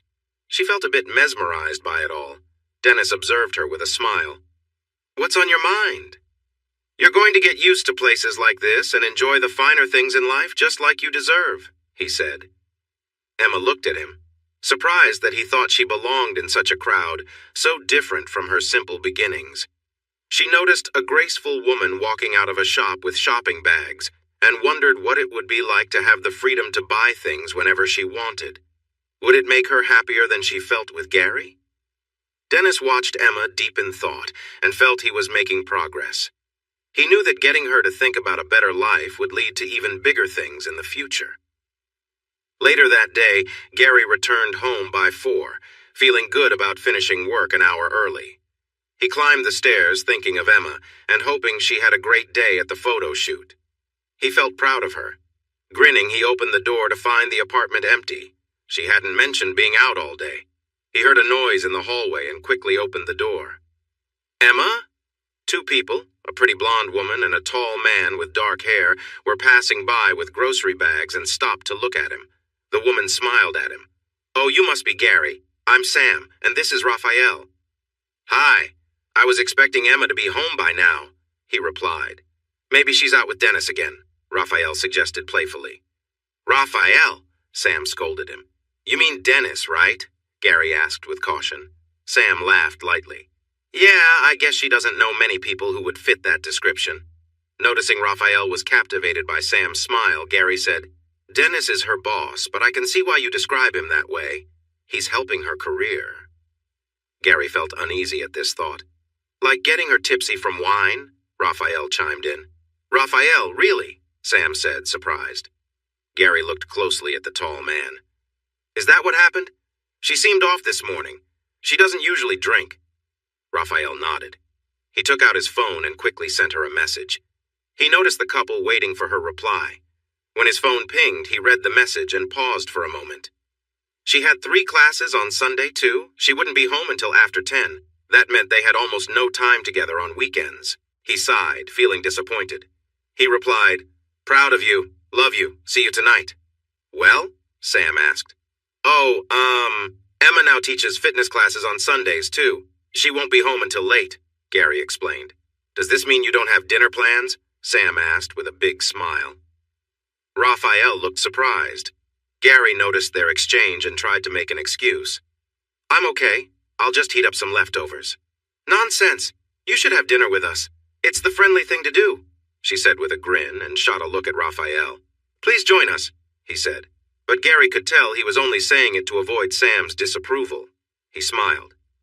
"If it's not too much trouble." Not at all, but you'll need to bring your own chair, Sam said sweetly. Gary nodded. I just got back from work, so I need to clean up. What time should I come over? How about 7? Sam suggested, and Gary agreed. See you then. Thanks, he said, watching which door Rachel went to for knocking later. Sam smiled and pointed to the door. Gary waved goodbye and went inside. After spending all day in small, musty rooms of shops, he often felt a bit off. At least he felt good about helping his clients manage their expenses, and their records were looking much better. His goal of teaching them to be independent had a downside.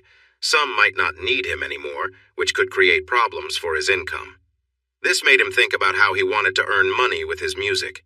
He wasn't sure if it would change how he unwound after work, but he felt there was no choice. He took off his jacket and sniffed it. It smelled of various shops and a hint of Jasmine's perfume. He realized he had time to do some laundry before having dinner with his neighbors. As he emptied his pockets, he felt something stiff inside. He pulled out some folded papers and spread them flat on the kitchen table. He realized this was the document Stefan had left for him to sign. Gary frowned, feeling puzzled because he hadn't put this in his jacket. Thinking it over, he suspected Selena might have done it since she was eager for him to work with her. He remembered Stefano saying he would pick it up in the morning, and he hoped Selena didn't get into trouble. He started reading it, but it quickly became difficult to understand, so he put it in his backpack to take to school. He planned to show it to one of his teachers who knew about contracts and could give him advice on whether to sign it. Gary took a quick shower and slipped into his sweats to do the laundry. He added his jacket to the bag and headed to the basement. Laundry time, yay. Selena felt happy all day. She and Greg listened to the music recordings, and they knew they had a great album coming. This would really help her career. The songs she picked were already exciting to fans, but with Gary's special touch, it felt like a whole new album of hits. The idea of adding a new song was fantastic, but she was unsure whether to call it a greatest hits album or a collection of favorite reimagined songs with a bonus track. She smiled to herself, glad to have this happy problem. She wondered where Greg had gone. When she called for him, he didn't answer. She looked around the house and finally saw him through the glass in the small studio they had built in the basement. It wasn't big enough for the recording they would do with Gary, but it worked for her singing practice. She noticed Greg was talking on his phone. No, he seemed to be raising his voice. His face was all red, too. She frowned, not wanting to lose her happy mood, but worried for Greg. Being that angry wasn't good for him. She tried the door, but it was locked. What was going on? She knocked and then went back to the window. Greg was talking and noticed her, waving. He hung up and left the studio to join her in the hall. Hey, you look really stressed. Are you okay? Who were you talking to? She asked, concerned. Greg sighed and tried to shrug it off, but she wouldn't let him. He had to answer. That was just Stefano. You know how he can be? What was he upset about this time? She asked, crossing her arms. Greg rolled his eyes, but she stood firm. Stefano was supposed to pick up the document this morning, and I've been searching for it for hours. We think Gary might have taken it. Selena looked at Greg, confused. He's supposed to sign it. He wanted to read it first, so why shouldn't he have it until then? So he did take it? Greg said, giving her a serious look. No, I put it in his coat pocket so he wouldn't forget to take it and sign it. Why are you looking at me like that? I ask again. What's the problem with him having the paper to read and sign? Greg pinched his eyes shut as if she had messed up. Selena felt her anger rise. She wasn't going to let Greg or Stefano talk down to her unless they explained what the issue was. It's an important paper with Stefano's official seal. It should stay with either him or me. Selena crossed her arms. Why? I already told you why, Greg snapped. No, you told me what you wanted to happen. You didn't say why Gary can't take the paper to look over and sign. That's what we asked him to do, Selena insisted. You know what? I'm done with this today. First, Stefano is yelling at me, and now you. Forget it, I'm going out, Greg shouted, then marched upstairs. Selena hurried after him. You didn't answer my question, she said. He glared at her, grabbed his jacket and keys, and left the house. Selena stared at the closed door. She rushed into the living room and grabbed her phone to call Greg, but he wouldn't pick up. Then she called Stefano to get an answer, but it went straight to voicemail. He never replied to her messages, so she didn't bother leaving one. Selena plopped down on the couch, laid back, and stared at the ceiling, feeling frustrated. So much for her happy mood. Gary knocked on his neighbor's door, holding a kitchen chair in one hand and his guitar case in the other. Raphael opened the door, and his eyes widened in surprise. "You brought your guitar?" Gary felt his face get warm. "I was told not to come empty-handed, so I thought I'd bring some music." Sam appeared next to Raphael and exclaimed, "Yes!" She clapped her hands, surprising both men. She laughed at their surprised faces. "Come in, Gary. Sorry if I startled you." She pushed Raphael aside and smiled at Gary.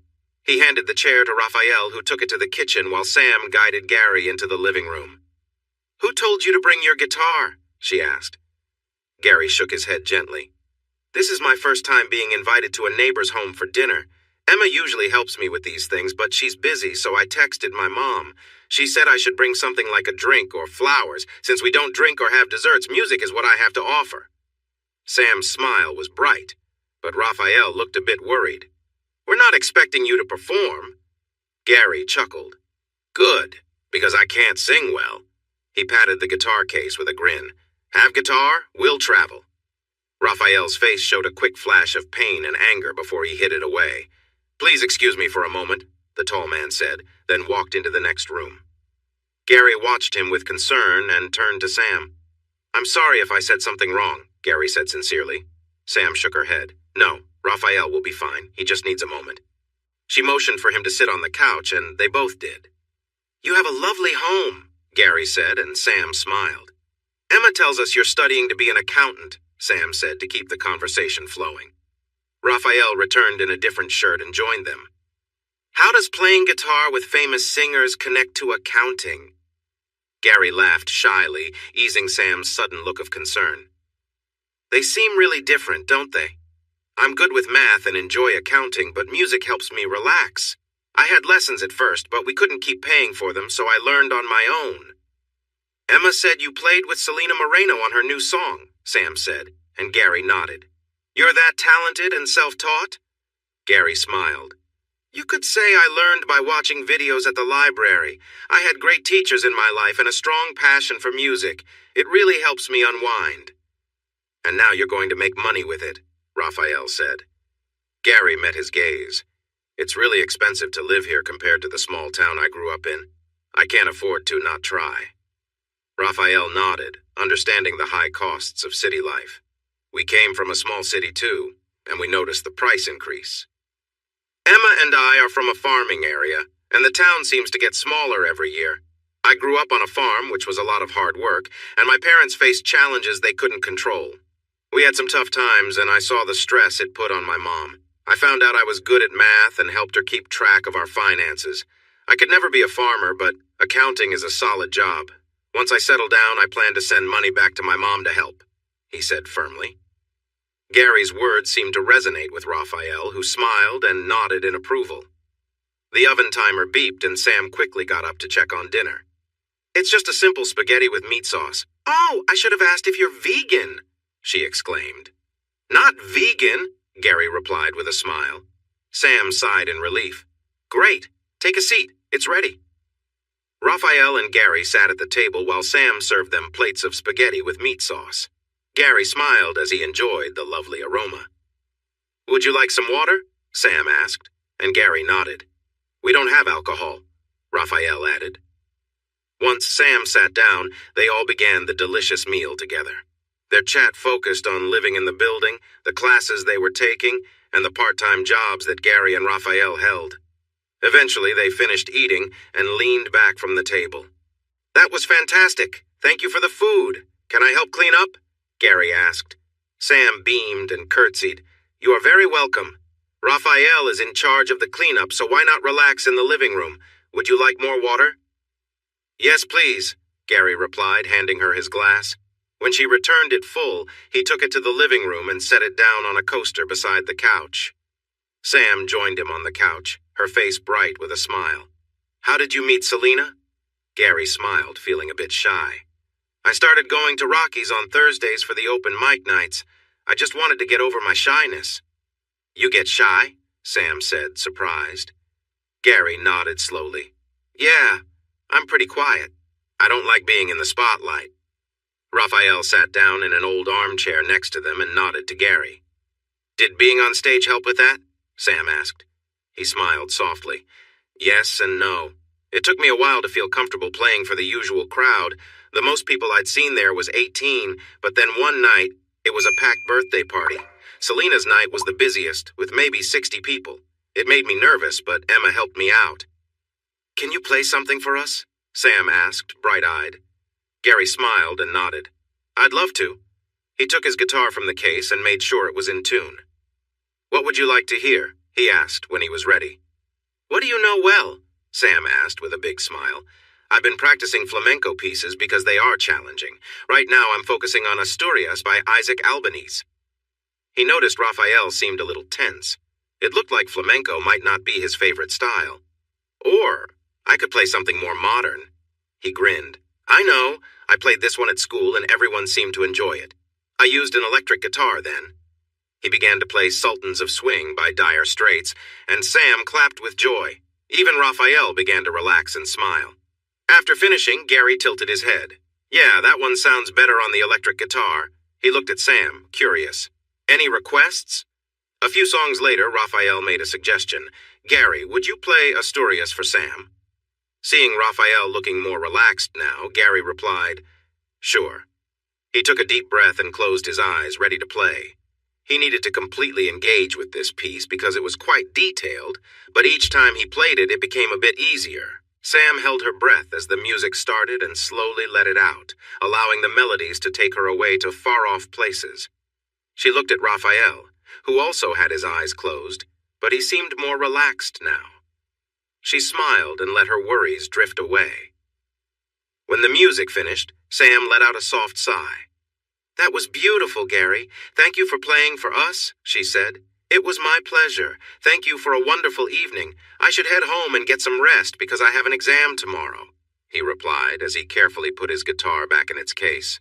Sam stared at him, surprised. Shouldn't you have been studying tonight? He smiled and shook his head. I don't try to rush things the night before. I've learned that's not very helpful. I make sure to learn everything weeks in advance and review it the week before to keep it fresh in my mind.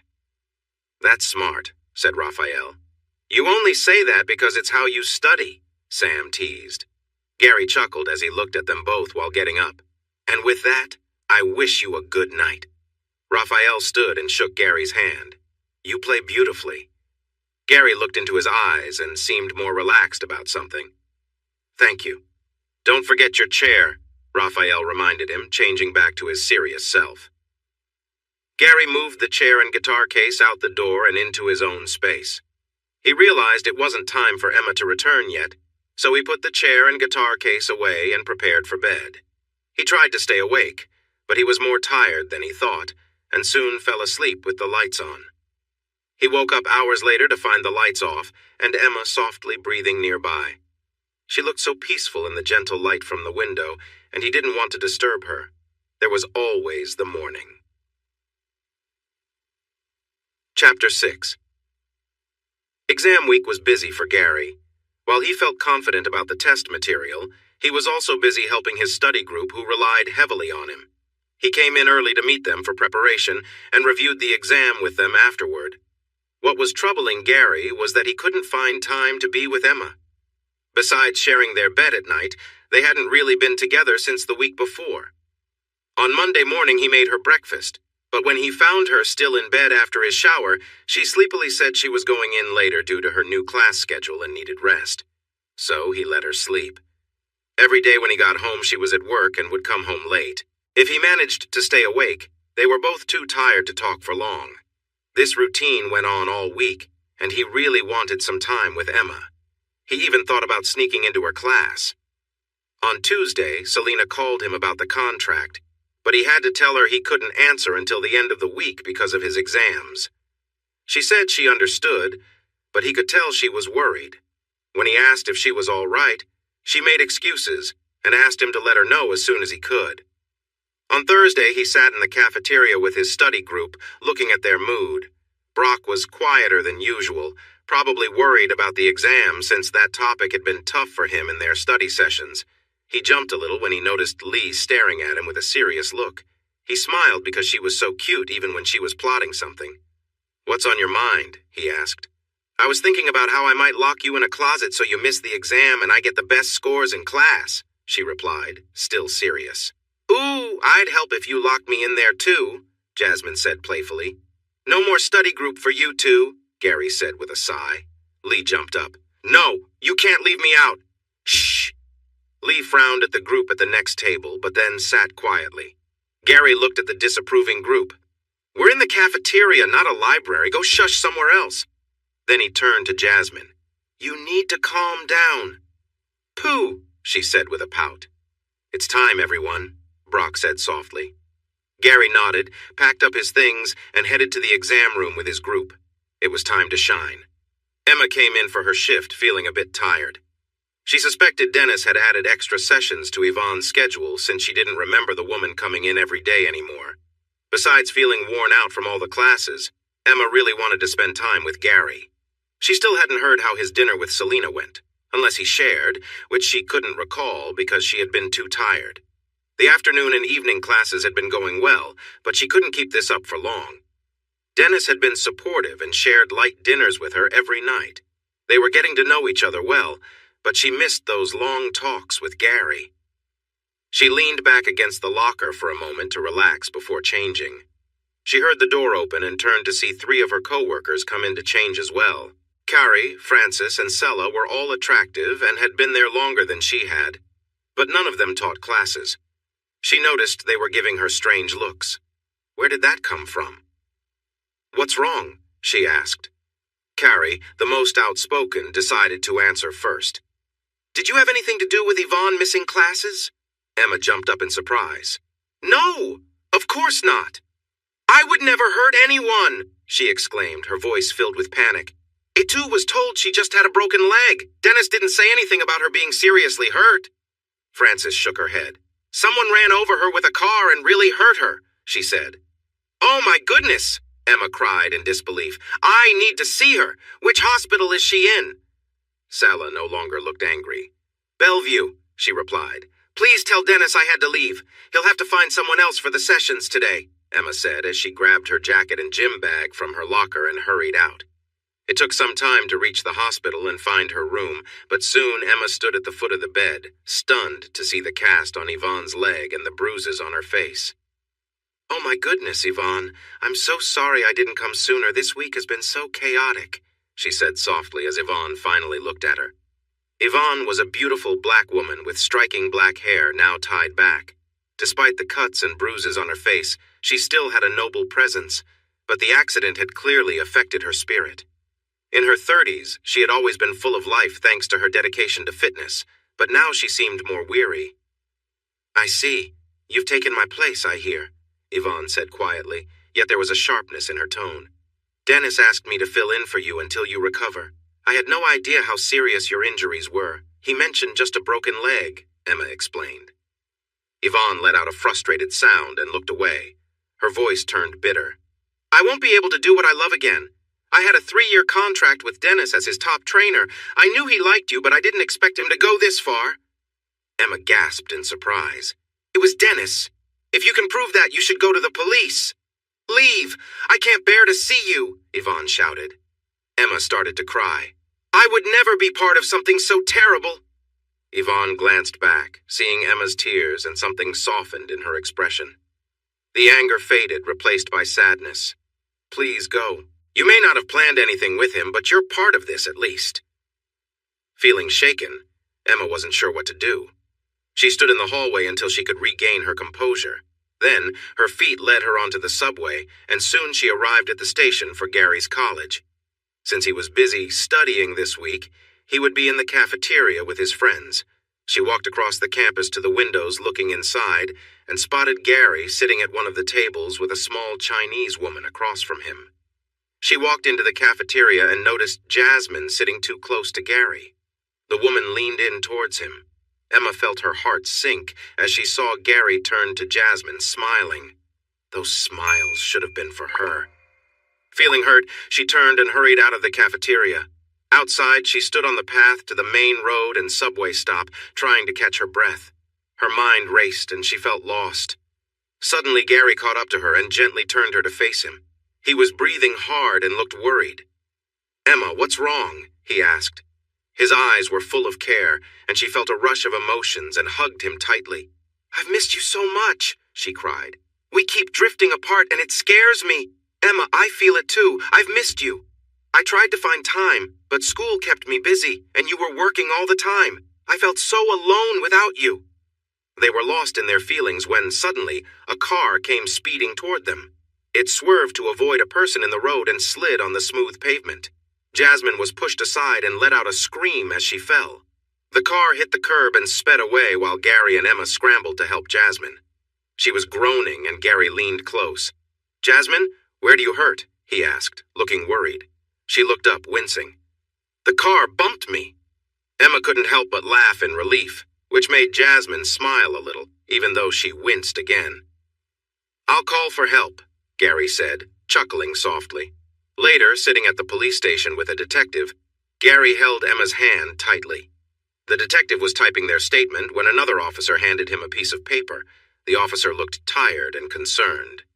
"The security camera only caught part of the license plate. It showed the car parked there for an hour before it came toward you.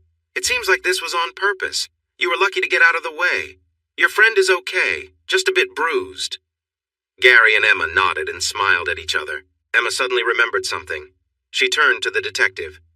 "I just spoke to Yvonne, a co-worker from the fitness club. She said someone tried to run her over just a week ago." Gary frowned. "That seems too close to be just a coincidence." The detective wrote something in the file. "The car was there for at least an hour before the incident. Do you often come to the campus?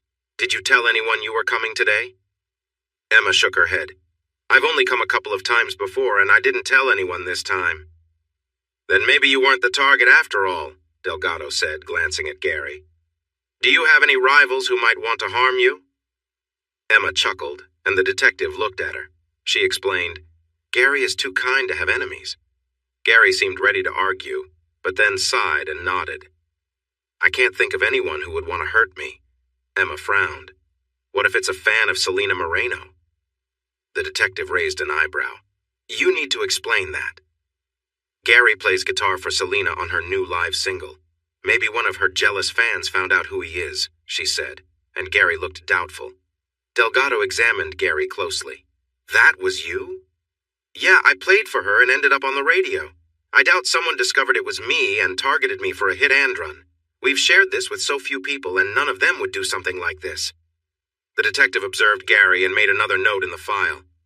"We'll check the partial license plate for a tan 80s Oldsmobile and contact you if we get any information. For now, be careful when crossing the street. The person could still be nearby," the officer advised. Gary got up and helped Emma to her feet. "Thank you, Detective." The man nodded and turned away. Gary grabbed his backpack while Emma picked up her gym bag and they left the police station. As they walked home, Gary hugged Emma, who seemed deep in thought. She smiled at him and he felt warmth in his heart. "What about Yvonne's sessions?" he asked. "Whatever you decide is fine with me. We'll find time for us." She leaned over and gave him a sweet kiss, and he smiled when she pulled back. Emma sighed. "We need the money, so I'm going to keep doing the classes unless Dennis took them away from me for not showing up today. I hope he didn't, as it's great for my career in personal fitness. But I need to tell him he has me doing too many classes. Yvonne didn't have this many. I think he's piled on more work." "It's one thing to cover for Yvonne while she heals. It's another to take advantage of me." Gary hugged her as they walked. Emma looked over at him. "I'm sorry we didn't talk about this sooner, but how was your dinner with Selena?" Gary smiled, remembering the details he had shared with her earlier this week, but she looked too tired to recall. Dinner went well, and afterward they talked about what songs to include on the album. Her agent, Stefano, left a contract for Gary to sign, but he couldn't understand it. He had an appointment tomorrow with a business law professor who offered to help him review it. If it seemed fair, he would sign it and maybe earn some money for next year's tuition. Gary looked into Emma's eyes. "If the contract isn't fair or if the professor sees anything wrong, I won't go through with it." She smiled and nodded in agreement. "Oh, I forgot to mention this earlier, but I had dinner with Sam and Raphael last Sunday night. They're a really nice couple, even if Raphael can be a bit intimidating at first, Gary said. Emma laughed. Oh, come on. Raphael is really sweet. Gary just shook his head with a smile. Everyone seemed sweet around Emma.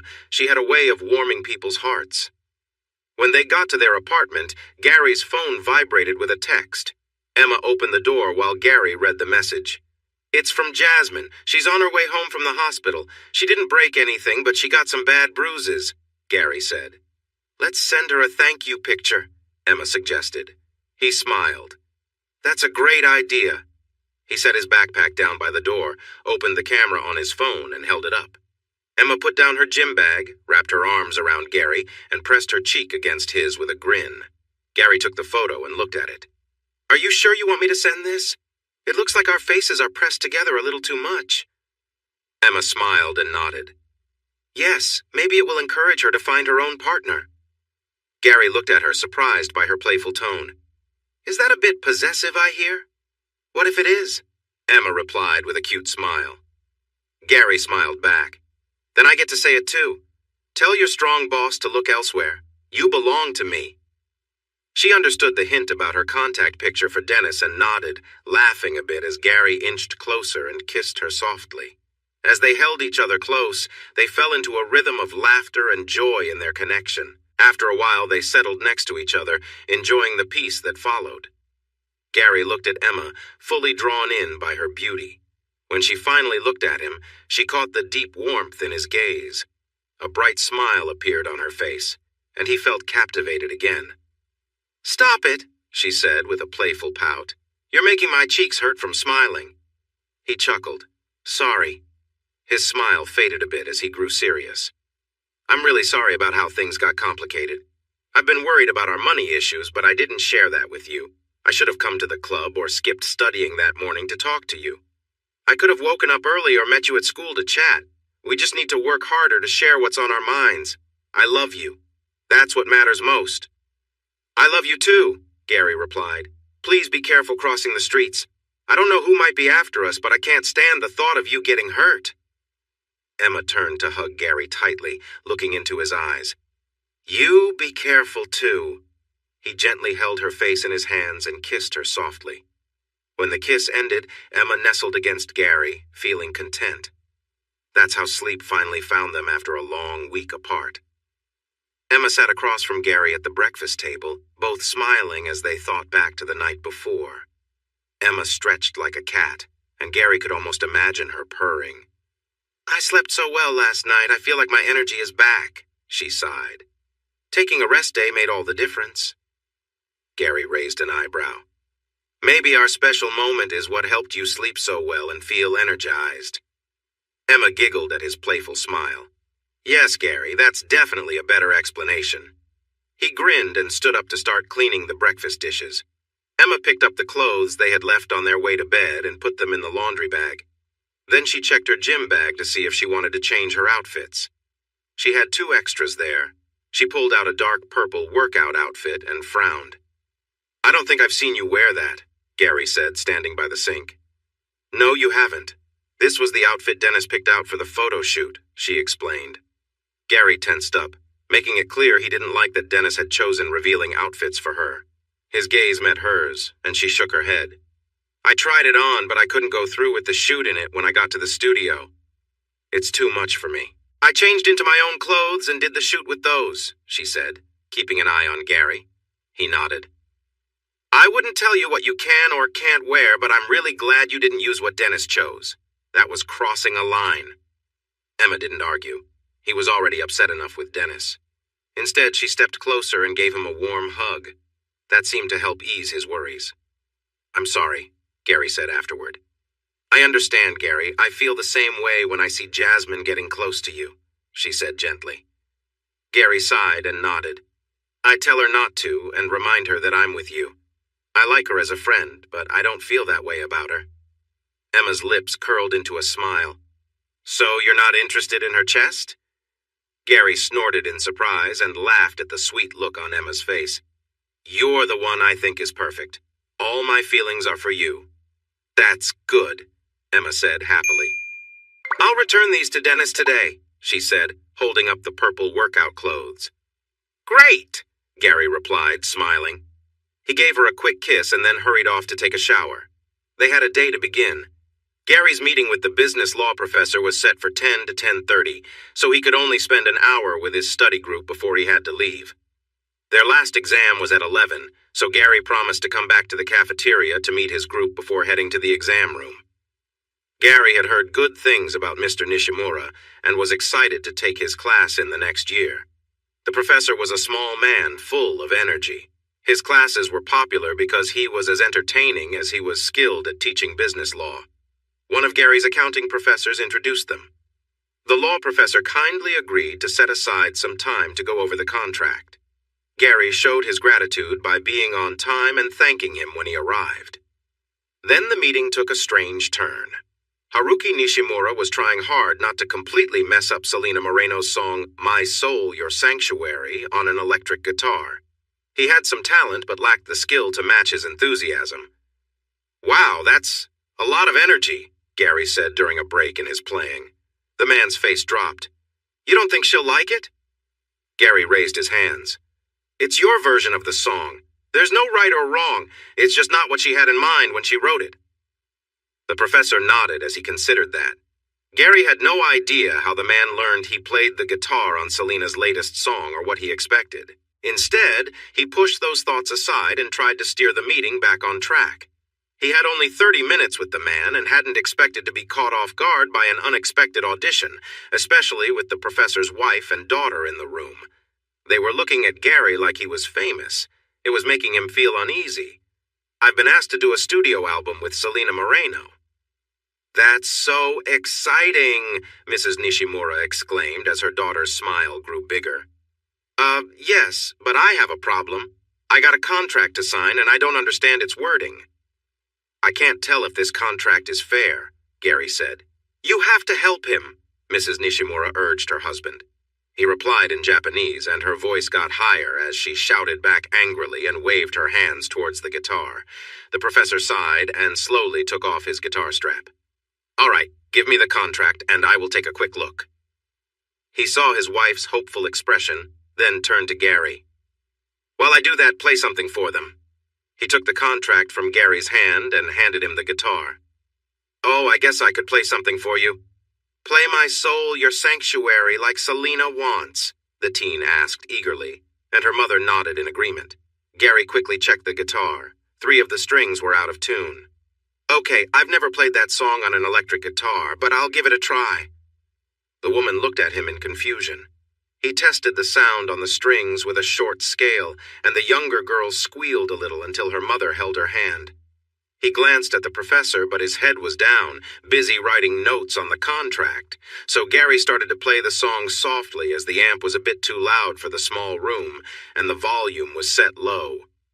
He closed his eyes and focused on the music. Playing the song on an electric guitar felt different. The instrument responded well, but he wasn't sure how to make it sound as rich as his acoustic guitar. Still, he did his best. When he played the last notes, he opened his eyes and saw the professor looking at him with a serious expression. His wife and daughter seemed excited. You play so beautifully, Mrs. Nishimura said with a sigh. Gary smiled back. Thank you. He looked at the professor. Your guitar is wonderful to play, but I'm not used to electric guitars. Your guitar? Mrs. Nishimura asked, surprised as she turned to her husband. Then she looked back at Gary. Haruki doesn't own a guitar. Is this not yours? Gary felt taken aback, unsure how to respond, but he simply shook his head. All he had was honesty. He glanced at the professor, who was becoming a bit red. He hoped he hadn't made a mistake. You don't have an electric guitar and you play for Selena Moreno? The professor's wife asked in surprise. Gary smiled shyly. I have an acoustic guitar. Greg Yossman lent me an electric one when I played with them at their place. He noticed the young girl looked impressed when he mentioned Greg's name. He admired the shiny black finish of the Gibson guitar, the beautiful inlays on the fingerboard, and the gold details. It's gorgeous and plays so well. Mrs. Nishimura said something sharply to her husband, and he looked at her in surprise before responding. His wife stayed quiet. but both she and their daughter were giving him disapproving looks. Gary finally jumped in to try to ease the tension. "About the contract?" Haruki's face was serious. "Do not sign this." Gary blinked in surprise. "What?" "This contract is crafted mainly for the management company's benefit. The terms are vague. Costs are listed as deductions from earnings but are not clearly known. I would be surprised if you received fair pay for your work under this agreement. I truly hope Miss Moreno didn't sign something similar. She should check her contract and finances," he said. Gary felt deflated. His plan to work with Selena and earn money for his course felt ruined.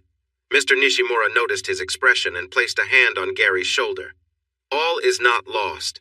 I made notes for you to suggest changes to make the contract fairer. You just need to negotiate for a better deal." Gary forced a smile at the professor. "Thank you, but I doubt the man who gave me the contract will want to discuss changes. I understand I can't sign this, so I won't be working on the album." He took a deep breath. "It's okay. I really appreciate your help with this."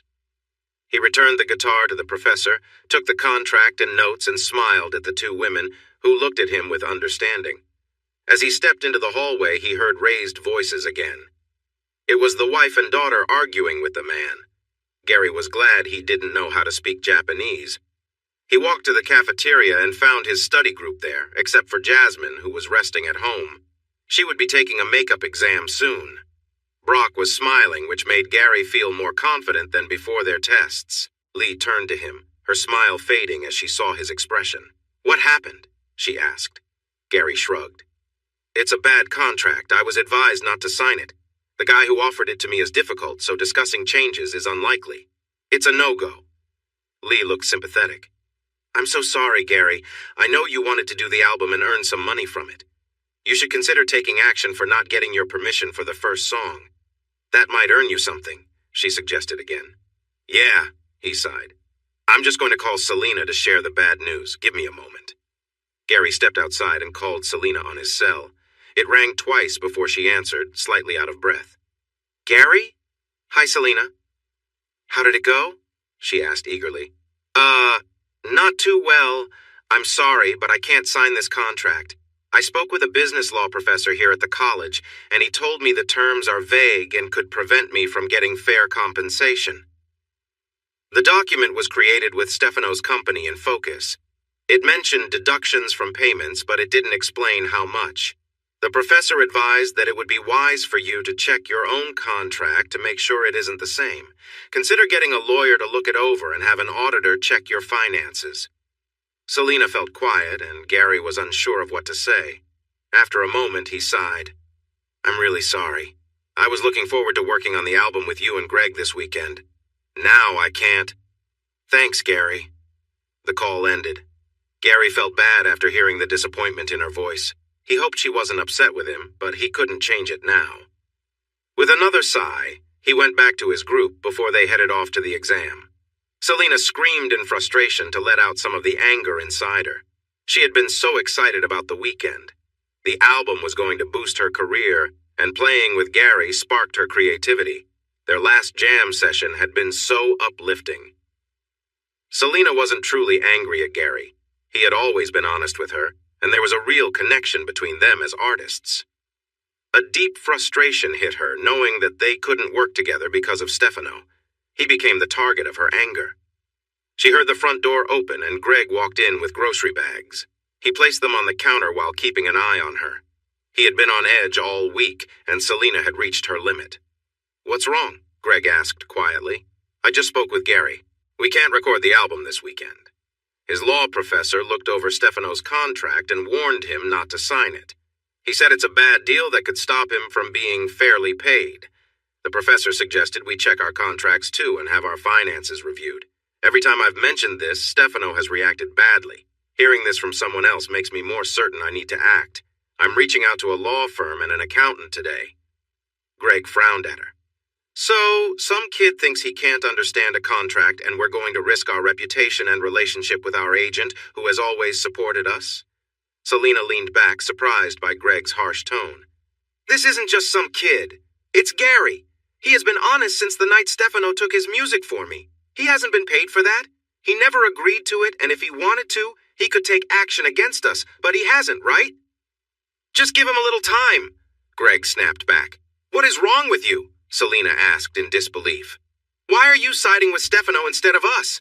He could have changed your contract too. I'm going to confirm this with a lawyer and an accountant. If Gary's contract was the only issue at hand, we would move on. Don't do this, Greg suddenly begged. It's going to happen. The real question is, whose side will you be on? She said, her heart racing. Greg's face changed. He turned to leave. You're so stubborn, he muttered as he stormed out of the house again. Selena felt angry, frustrated, and a bit scared, but she refused to let that stop her from finding the answers she sought.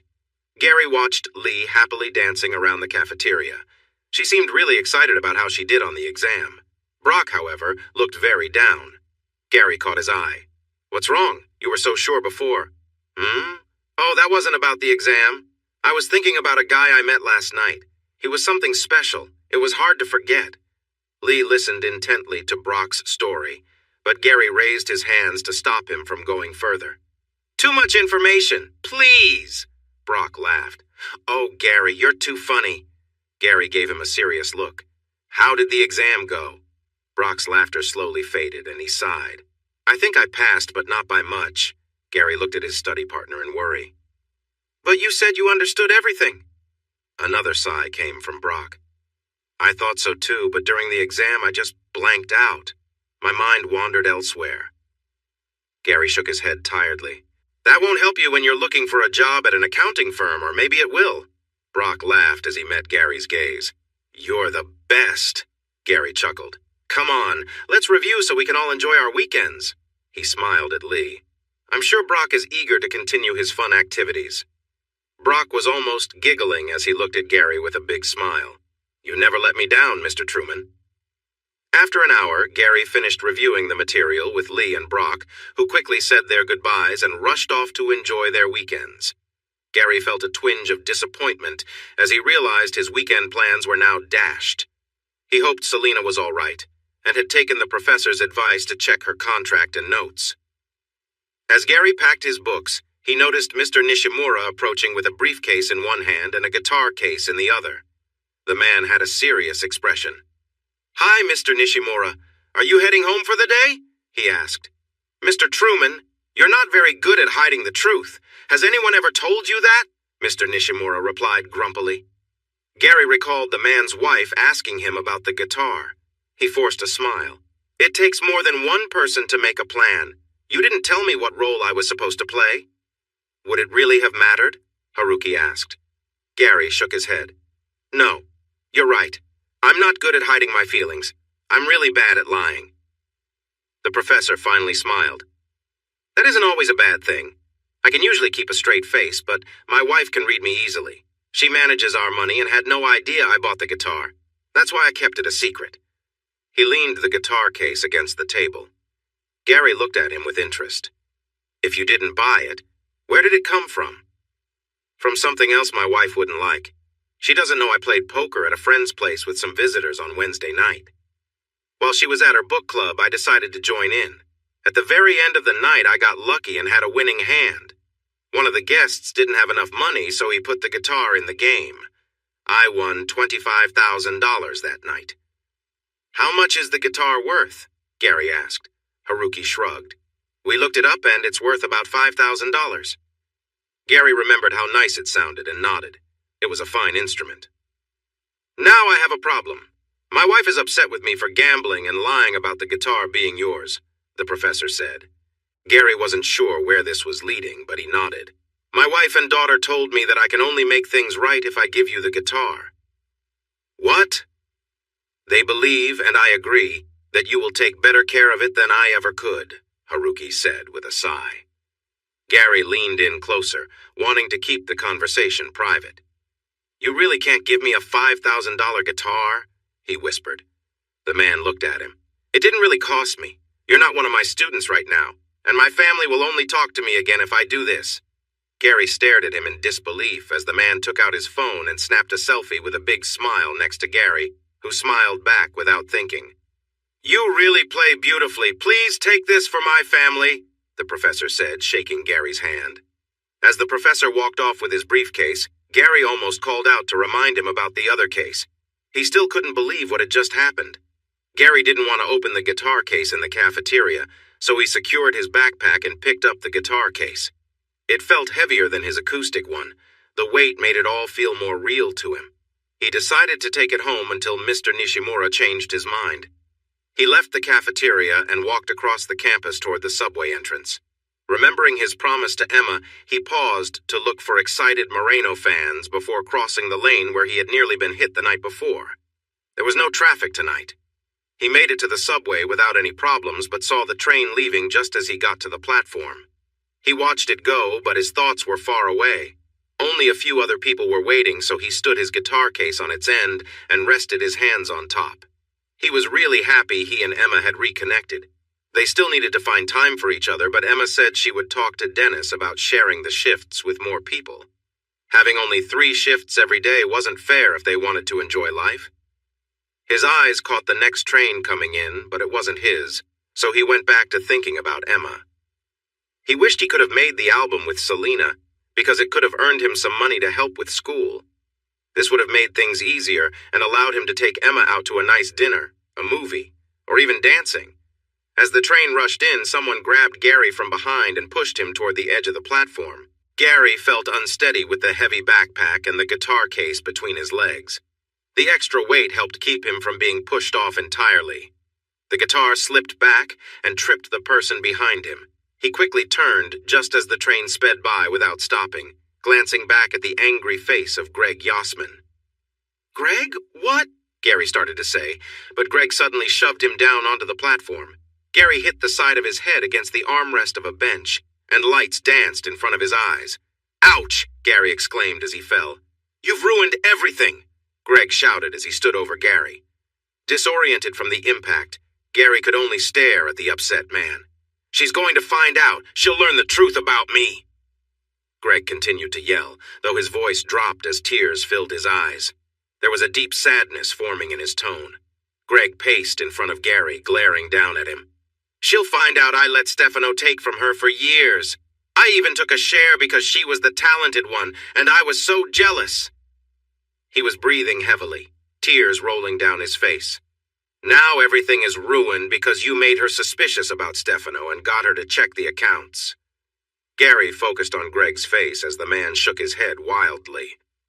I can't face her," he said, taking a harsh breath and looking away from Gary, who was still on the ground, holding onto his guitar case for support. "I can't carry this weight anymore." Greg looked at Gary with intensity. "Tell her I cared for her."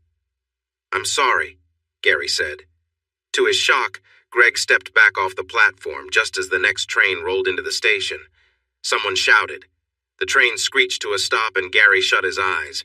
He could still see the despair in Greg's face as he disappeared just before the train rushed past. Gary's head ached, but he slowly managed to sit up as people hurried across the platform. A man crouched next to him, speaking, but Gary couldn't focus on the words. It was all too much to handle. "Sir, can you hear me?" the man asked. Gary looked at him and saw he was in uniform. "What?" "Can you understand me?" the policeman questioned. "Yes, my head hurts." The man nodded. "An ambulance is on its way. You should be okay."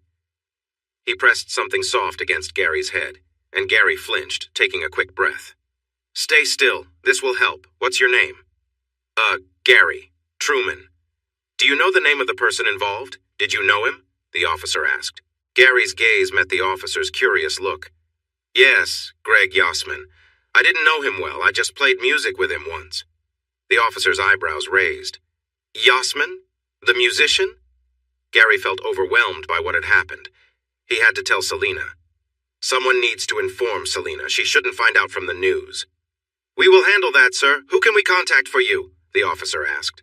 Gary was startled, confused. "I'm not dying." The officer quickly clarified. "No, I mean to meet you at the hospital." "Oh, Emma Patrick's." He gave the officer her information. She might be teaching a class right now. His head throbbed and he winced again. The platform was bustling now, and some EMTs arrived to assist the officer. "What happened to you?" one of the medics asked. Gary blinked, noticing the heavy Brooklyn accent. He glanced at the bench nearby. "I was thrown against that." The paramedic noticed the blood on the armrest. Then he used a small flashlight, which made Gary wince. "My head hurts," Gary whispered. The EMT looked at his partner. "Let's get him on the stretcher. We should check for a head injury," he said, turning to the officer. "Do we have a name?" "Gary Truman," said the officer. "Hey, Gary, let's take off your backpack." The man unclipped the buckles and slipped the straps off Gary's shoulders. He grunted as he lifted it. "Wow, what do you have in here? Weights?" "My accounting books," Gary replied, and the medic chuckled as he handed it to the police officer. As they tried to lift Gary onto the stretcher, he held onto the handle of his guitar case. "Gary, you need to let go of the case."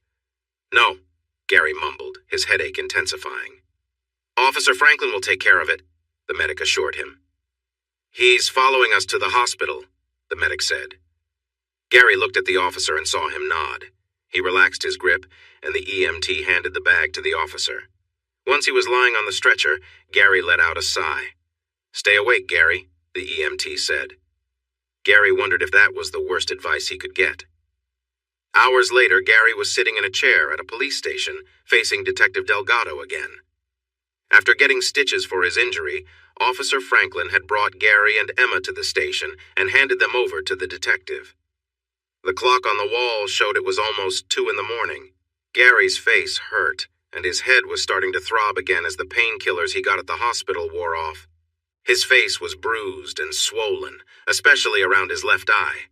His backpack was at his feet, and the guitar case leaned against the desk. He rested his foot on the case, but still felt upset about having it. If it hadn't been for the heavy books in his backpack and the guitar case getting in the way, Gary could have been in a much worse situation. On this awful night, the only good thing was Emma, sitting next to him and holding onto his arm. Her support was a great comfort. Beside Emma was Selena Moreno. She had arrived shortly after Gary and Emma. They had hugged and cried together, and being with her seemed to help. Selena's eyes were still a bit red from crying, but she was managing to stay strong now. Detective Delgado looked at Selena. "Did Mr. Yosman drive a tan 80s Oldsmobile?" Selena shook her head. "No, Greg didn't have a car. Stefano drives a tan Cutlass, probably from the 80s. He felt scared of Gary." "Now we know why." The detective nodded and noted that information. Another officer came to the desk and spoke to the detective, handing him a printed form. "We found a lead on Mancini. He took a re-dive flight to Buenos Aires, Argentina last night. You might want to check with your bank in the morning to see if he had access to your accounts." Selena nodded slightly. After gathering a few more details, the detective thanked them for their help and said the hit-and-run case was officially closed. The subway incident with Gary was also being shut down. Selena, Emma, and Gary shared a glance and stood up. Gary felt a bit wobbly, so Emma steadied him. Selena looked sad, but Gary gave her a comforting hug before they headed out to the street. A car service limo pulled up for Selena, and she turned to Gary and Emma. "Let me give you a ride home." Gary wasn't going to say no, and Emma smiled gratefully at her. Once they were settled in the car, Emma told the driver their address, and Selena raised the privacy divider between them and the driver. Then she turned to look at the young couple. "I'm really sorry about everything. Gary said this was all my fault," he said quietly. "No, Gary, this was Stefano's fault. And Greg's. Greg was jealous of my talent, so he let Stefano take money from me for years and used it for himself. He would have come clean a long time ago if he truly cared about me." She shook her head sadly. "I know Greg left everything to me in his will, so maybe I can get some of that money back." "What about the money your manager took?" Emma asked. Selena's smile turned chill. "Stefano picked a bad place to run away to. I have family there who really look out for each other. He'll be met with some surprises when he arrives." She shrugged, and her smile faded. "I still have a lot of sadness to deal with, but I need some hope. Something good to look forward to." She looked Gary in the eye. "Once all of this is over and I find a good manager who is honest, can we work together to make that album?" Gary smiled back. "Yes, I would love to." "Thank you, Gary. I'm sorry you got caught up in all my troubles. To make it up to you for the song we did at Rocky's, send me the details and I'll pay for the next year of your course. I'll also get you a good contract when we meet again." Emma was overjoyed, but Gary was shocked. "Thank you so much." That's such a relief. I want you to know I don't blame you for what Stefano or Greg did. You are a wonderful person and an incredibly talented artist. I can't wait to make music with you soon. Selena's eyes shone as she smiled at him. The limo pulled up in front of their place, and Gary and Emma hugged Selena before getting out. Emma helped them inside the building and into their apartment before Gary finally let go of the guitar case. You've been holding on to that case like it's precious all night. I didn't know you brought it to college, Emma said as he stretched his fingers. This isn't my guitar, well, it's not my usual one, Gary said, feeling flustered. She took a closer look. I didn't even notice it was different. I guess I had other things to think about. He smiled. Mr. Nishimura, the professor I talked to about the contract, gave me his guitar at the end of the day. His wife and daughter heard me play it, and they insisted he give it to me.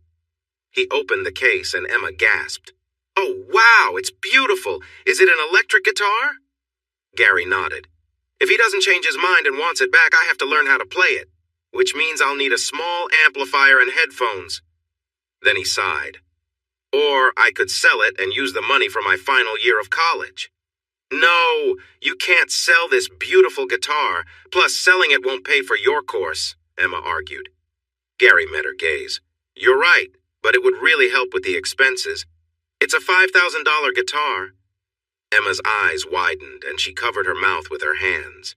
When she regained her composure, she shook her head. I can't handle any more surprises tonight. Let's just go to bed. Are you okay to sleep? Gary nodded. The doctor said I don't have a concussion. I should probably leave a message for Dennis to find someone else for tomorrow's classes, Emma said. Gary placed his hands on her shoulders and looked into her beautiful blue eyes, filled with concern. I'll be all right. I promise to take it easy tomorrow. Nothing too demanding or stressful for my brain either. Let's see how I feel in the morning. They changed into their sleepwear, brushed their teeth, then crawled under the covers. Could you do laundry tomorrow? Emma asked quietly. Gary chuckled softly. Of course, my love. Emma nestled close, while Gary tried to ignore the images flashing in his mind of Greg as he fell before the train. It took him much longer than Emma to drift off to sleep. Gary managed to assure Emma that he was fine alone, so she didn't call in to take the day off. Dennis had been a bit irritable lately, and she didn't want to risk him taking the classes from her. Yet, she had been receiving great feedback from the clients. As she walked the last block to the building, she enjoyed the warm afternoon sun on her face. Living in the city often felt like being surrounded by tall buildings that blocked out real sunlight. She tilted her face up to the rays and smiled, savoring the warmth. Just as she was enjoying it, she stepped into a shadow. She glanced up in annoyance and froze. It was a large billboard blocking the light, but the image on it made her heart race and made it hard to breathe. There she was, huge on the billboard, wearing that tight purple workout outfit. Her jaw dropped as she realized the picture had been edited to draw attention to parts of her she never wanted highlighted. It was her body, but she never smiled like that when she wore the outfit. More dishonest editing was happening here. Most importantly, she wanted that billboard taken down. Immediately. Angry, she rushed the last block into the club. She spotted Dennis walking around and went straight to confront him. Dennis smiled brightly at her and tried to lighten the mood. Hey, did you see that amazing billboard? It's already bringing in customers. I look good too. Emma knew he was trying to calm her down, but he had crossed a line this time. It was time for him to start paying attention. Seeing her ready to confront him, Dennis raised his hands and gestured for her to follow him to his office. They stepped inside and he closed the door behind her, then took a seat at his desk. Emma stood in front of his desk with her arms crossed tightly. I never agreed to the picture you used or the outfit. That's a changed photo and it's embarrassing. I want it taken down. Dennis was starting to get frustrated with Emma's attitude. At first, her small-town habits were charming, but now they were putting their costly marketing plan at risk. Lately, she hadn't been coming in much, making him doubt her commitment to the job. Now, she was causing more trouble. If she weren't so popular, he would have sent her away already. He understood he couldn't change her mind about the billboard, so he decided to show her how things worked in the city. I don't need your approval for the image or outfit. You signed a form that allows me to use the pictures however I want." He gave her a condescending smile. "I never signed that form." Dennis stared at her for a moment, then frowned. "Of course you did. Dino gave you the clipboard. I saw you leave it on the front desk after you took it to the changing room." "I took it to the front desk because the pen didn't work. Then you hurried us out before I had the chance to sign. I didn't sign anything. Take the billboard down." Dennis remembered pulling her out of the office to avoid an awkward situation. He frowned. "I've already paid for the printing and the space for the next 3 months." "Then take it down or I will quit and take action." Seeing the determination in her eyes pushed Dennis over the edge, and he leaned back in his chair in frustration. "You ungrateful person. After everything I've done for you." Emma leaned forward over his desk, resting her hands on the surface. "I never asked for your help. I would have succeeded on my own." Dennis smirked at her words, not wanting to take them seriously. "You only got those opportunities because I stepped in to give you Yvonne's sessions." Emma blinked in surprise. "Yvonne had a contract that allowed her to renew as long as she was able, or I bought her out. She had to leave so you could shine. I made that happen for you." "I never wanted that," Emma exclaimed. "Oh, come on. You took all the time slots, even the ones Yvonne didn't take. You were the one who benefited the most. You put a good trainer in a tough spot and told me I would only cover her sessions while she healed. You asked me to do a photo shoot and change the picture to make me look over-sexualized. I didn't sign anything. Then when my classes became popular, you added extra ones without asking if I could manage. There are many great trainers here. You could have shared those extra sessions, but you took advantage of me." Emma shot him a look filled with disdain. "You're terrible. I want nothing to do with your bad choices. I'm done." "You can't leave. I did those things to help you. I made you who you are," Dennis shouted. Emma pushed away from the desk and walked out of the office.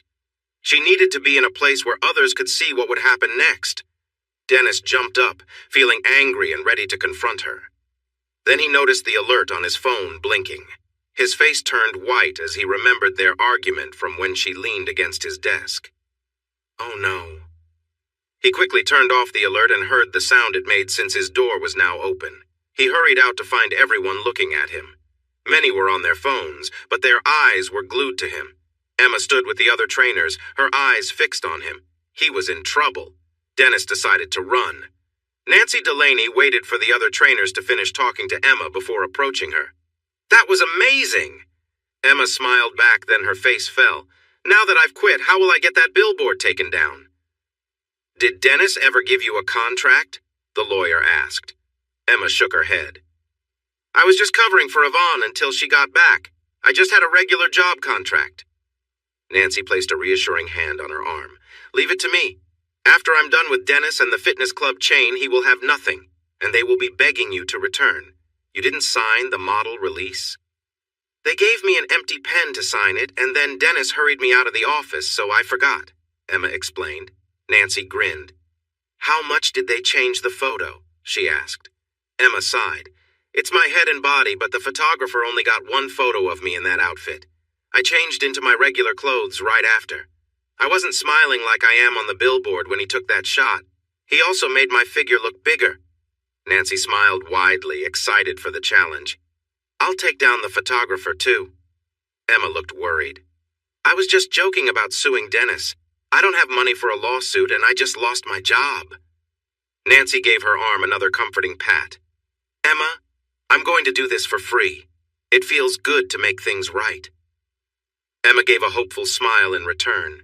Honestly, Nancy's help wasn't just out of kindness. She wanted to keep Emma as a trainer at the club because she always felt great after their sessions. She also enjoyed taking down people like Dennis and his shady photographer friend. This case would be particularly satisfying. Gary finished his exams and his college year was over. With his second year paid for, Gary felt less stressed, but he knew he needed to look further to find new bookkeeping clients to help pay for his third year.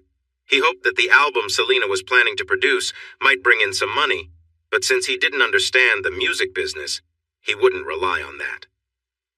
As June began, the weather got nicer and the summer forecasts were looking good. In the first week of June, Gary and Emma received an invitation to a celebration of life event for Greg Yossman. They prepared for a long weekend and met at Selena's house early Friday morning.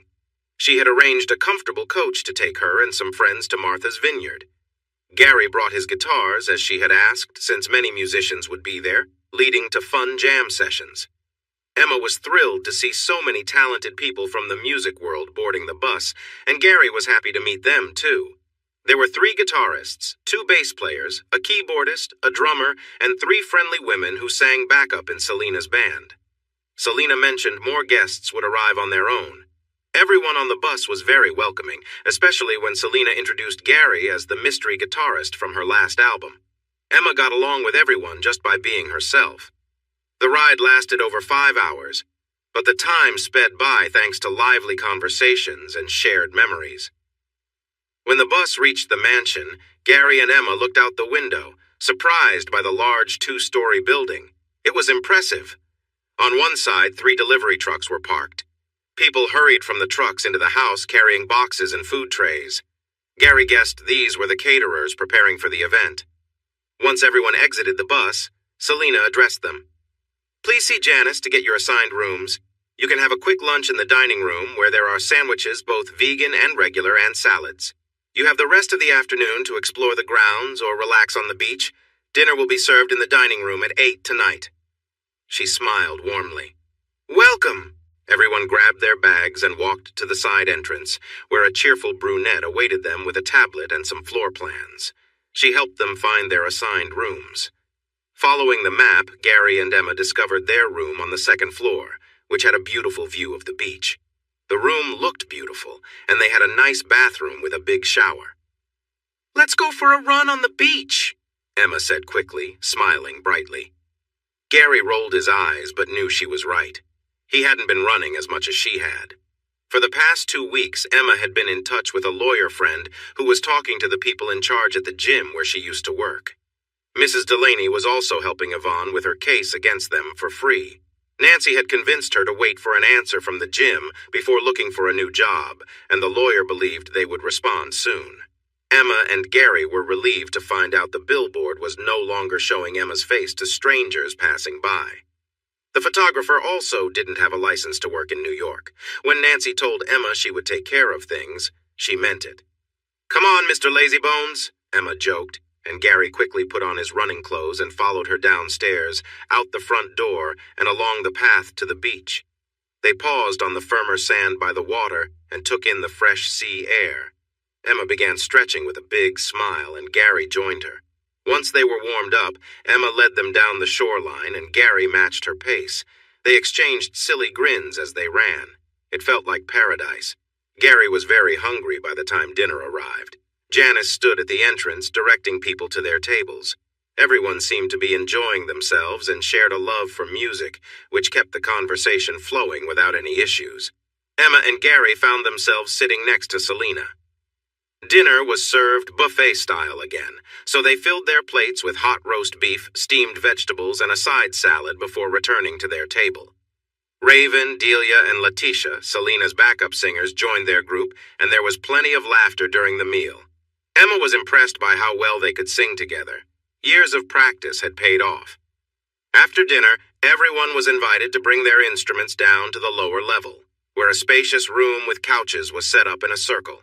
Anyone who wanted to join in could, and equipment would be provided for electric instruments. Gary took his acoustic guitar downstairs and noticed Emma talking to a group of musicians with long hair. "What's this?"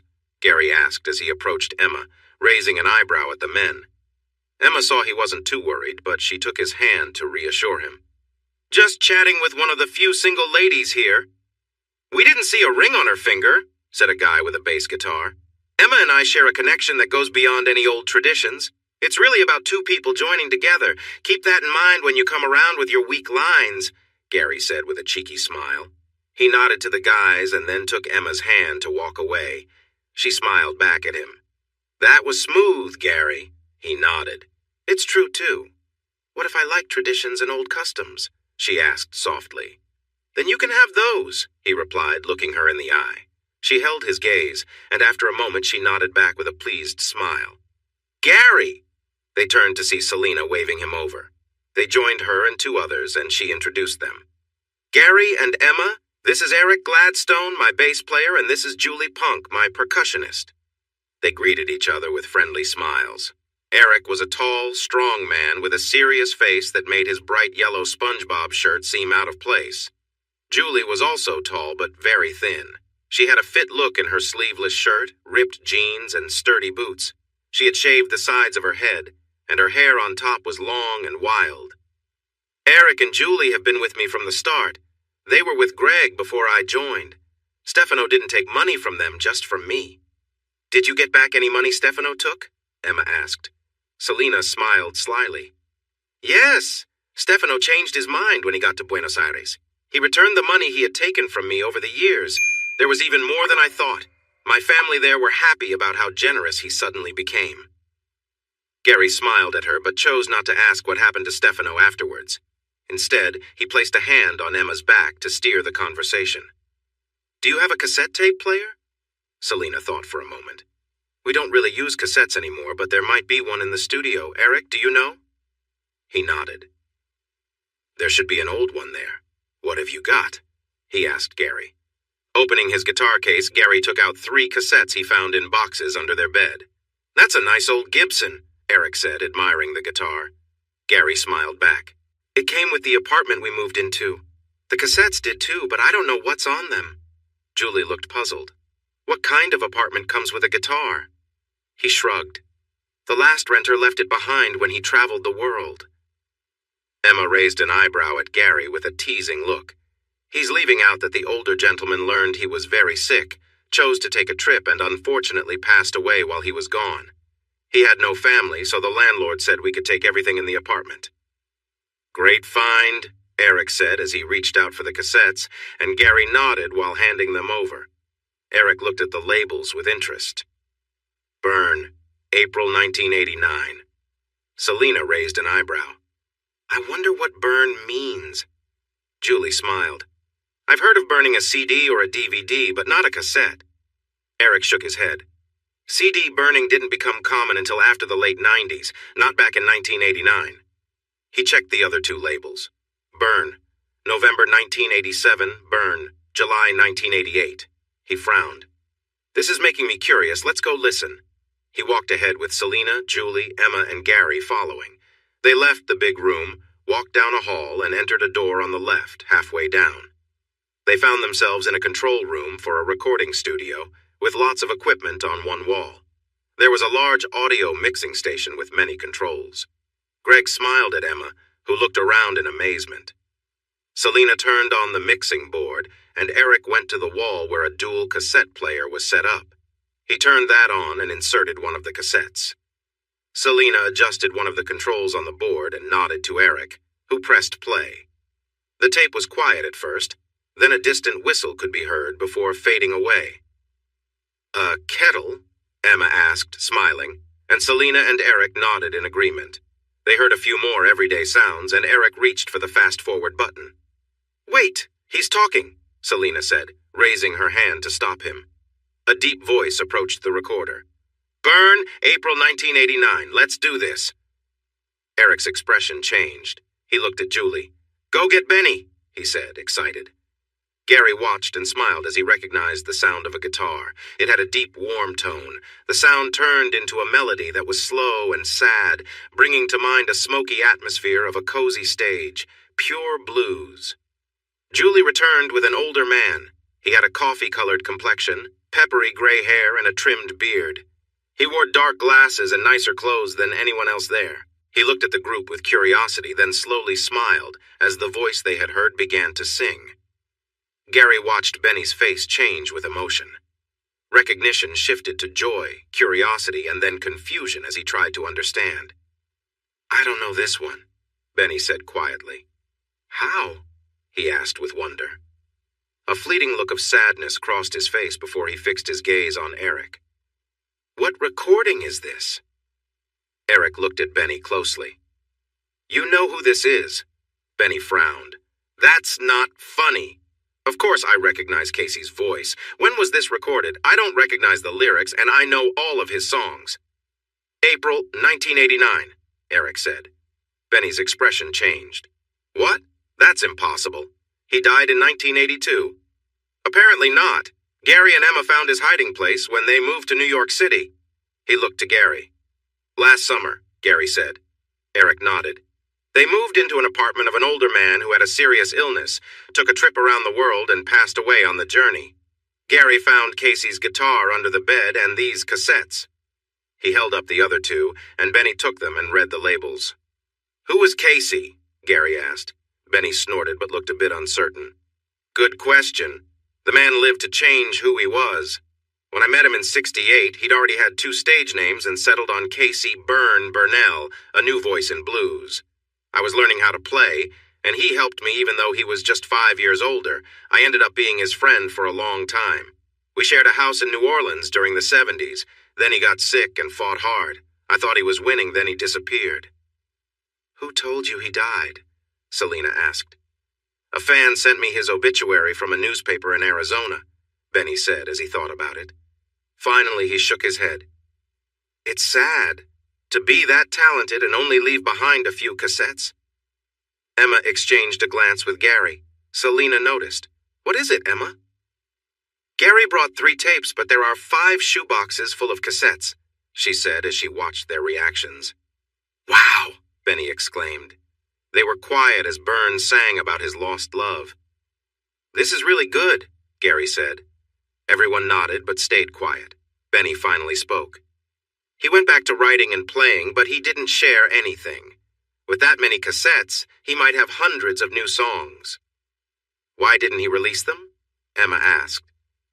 Maybe he left behind his stage identity, but his creativity stayed strong, Benny suggested. Selena looked at Eric and nodded. He turned off the player and rewound the tape. Once it was done, he put the cassette back in the case and handed it to Gary. He placed it back into the guitar case. Is that Casey's guitar? Benny asked. No, it's Gary's, Selena said. The older man nodded. Yes, I didn't mean anything by that. You've shown you can create magic with it. He smiled at Gary. Selena's eyes brightened. That reminds me. I brought the recording Greg made the last time we played with Gary. After the celebration of life tomorrow, I'll play some tunes from it for everyone at the gathering. Let's join the others and see if anyone is doing something fun, Eric said. They turned off the equipment and left the small control room to go back to the main space where they could hear music, laughter, and friendly chats. They listened for a while, and then the musicians finished their set.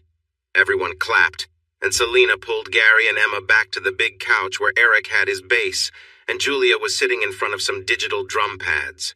She twirled the drumsticks in her strong hands and smiled at Gary. Do you want to get your electric guitar? Selena asked. I'll get it, Emma said cheerfully, hurrying away. Selena smiled. She has a lot of energy. Gary nodded with a fond smile. You have no idea. Eric handed Gary an instrument cable. What will you do with all those tapes of Burns' songs? He asked. Gary shook his head. I don't know. I really don't want them to sit on those old tapes. I'm not sure how much longer they'll last. Tapes won't last forever. They should be turned into digital files and shared somewhere. I totally agree, Benny said as he joined them with another musician who appeared older but had much darker skin than his friends. So it's true. You have many tapes of Burns' music? The newcomer asked. Gary looked at him and nodded. Maybe we can work out a deal to buy them from you, the man offered. Oscar, Gary isn't in the business yet, and we haven't even signed him yet. If Gary is interested, he should get a business manager to help him understand the value of the recordings. Look who's turning into a businesswoman, Oscar replied. Selena frowned. That should have happened sooner. Oscar switched gears. I thought he was a musician, he said, as Emma came back with Gary's electric guitar case. Emma smiled as she carefully passed the guitar to Gary, who smiled and gave her a quick kiss, making her grin even more. Gary hasn't played professionally yet and doesn't have a manager, Selena continued. Once we get him to sign the contract I brought, we'll be working on a studio album. Oscar raised his eyebrows. With a tour? Not with me, Gary said firmly to clarify. That's not the way to become a famous musician, Oscar suggested. Gary smiled back at him. That's fine by me. I plan to be an accountant. Oscar laughed, but it faded when Gary looked at him seriously. "You're not joking," Oscar exclaimed. "Gary is a great bookkeeper already," Emma said proudly. "Music is his way to relax." After giving her a gentle nudge with his shoulder and grinning, Gary took his new guitar out of the case, and the people around them widened their eyes. "Not a professional, and you have such a beautiful and pricey guitar?" Benny asked. Gary shrugged a bit shyly. "It was a gift, from a fan of my performance that night at Rocky's." "Rocky's?" Oscar asked. Selena smiled. "It was the small club in Gary's neighborhood where we first played together. My latest song?" The man's eyes brightened. Then he glanced at Gary. "That sounds like an amazing gift." "I think so too," he said honestly. "What should we play?" Julie asked. Gary smiled. "Can I make a request?" he asked, and they nodded. "Since I first played this on an electric guitar, I've wanted to do it with other instruments and vocals." "What song?" Selena asked with curiosity. "Sultans of Swing by Dire Straits," he replied, looking hopeful. Selena turned to Oscar. "Gary's on lead guitar, but we need another. Would you like to join us?" The man nodded with excitement. "Benny, would you be our keyboard player?" Benny also nodded with a smile. Once they had the extra instruments set up, Gary finished tuning his guitar, and Eric adjusted the amp so Gary could get the best sound. They were ready to begin. The other guests gathered around to see how the new member would blend in. Holding her microphone, Selena looked at her percussionist. "Give us a beat, Julie." The music started, and Gary's happy smile showed that he was living a dream. She felt so joyful to be part of it. The next day was perfect for Greg's celebration of life. Saturday began with clear blue skies, and by noon, the horizon over the ocean was filled with fluffy white clouds that looked like big, soft castles floating by. Rows of chairs were placed on the lawn with a small podium. The gentle breeze from the ocean kept everyone cool as they took turns speaking about their memories of Greg. There was much laughter, a few playful comments, and some tears, but Greg had touched everyone's lives in a positive way. When the speeches finished, Selena played 3 of the songs she, Greg, and Gary had performed that night, ending with the new song. After the last notes faded, there was a buzz of excitement in the crowd. Selena returned to the podium to thank everyone for coming, then noticed the enthusiasm. Benny stood to face her. "Selena, we think that was some of Greg's best work. How many tracks did you record that night?" he asked. She smiled warmly at Gary. "We recorded 10 tracks, including the new song." "You have Greg's keyboard part in the recording?" Benny asked, and Selena nodded. Benny looked at the hopeful faces around him, then back to Selena. "This would make a wonderful tribute album. We'd all be eager to help with it." Selena blinked, surprised by the idea. She looked at the others and saw their encouraging smiles. A smile grew on her face as she felt a wave of emotion. "That would be amazing." "Let's go inside and see how we can make this happen," Benny suggested. They spent the rest of the day reviewing the song list and matching it with the available musicians. Since there were more artists than tracks, Selena and Benny decided to make it a double album. The first disc would have the original 10 songs with Gary, and the second disc would feature Greg's favorites, updated and supported by the other artists. To help customers who liked digital music, they planned to add a link on Selena's online store where people who bought the album could listen to the songs.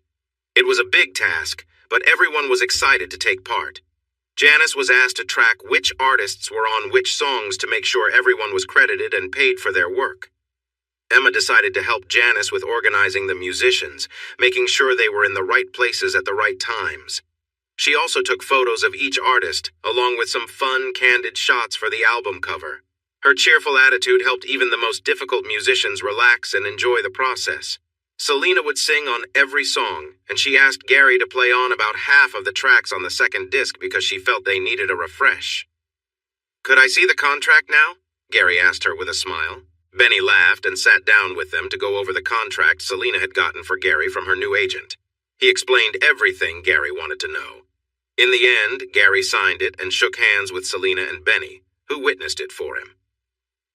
Dinner that night was a casual buffet, but no one seemed very hungry as everyone was filled with excitement.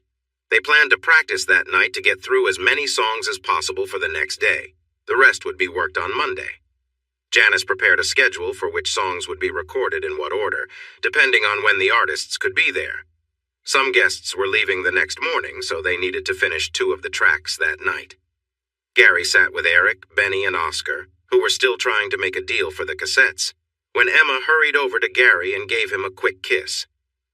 "Mr. Truman, you need to head to the studio downstairs to record your first track, Glory Days." Eric smiled. "I like this new way of getting messages. I can't wait for my turn." Emma laughed, then looked at Eric apologetically. "I'm sorry, Mr. Gladstone, but the KISS service is for a very special group of artists. Right now, it's just one name on the list." "And that's how it will stay," Gary said with a smile. Then he glanced at Emma nervously. "I was hoping to have tonight to go over the songs and learn them a bit. I don't know Glory Days." Emma smiled back at him encouragingly. "Can you play the song for me first? We have a tight schedule," she said. With a bright wave, she turned and hurried off to find her next artist. "You're a lucky guy, Gary," Eric sighed.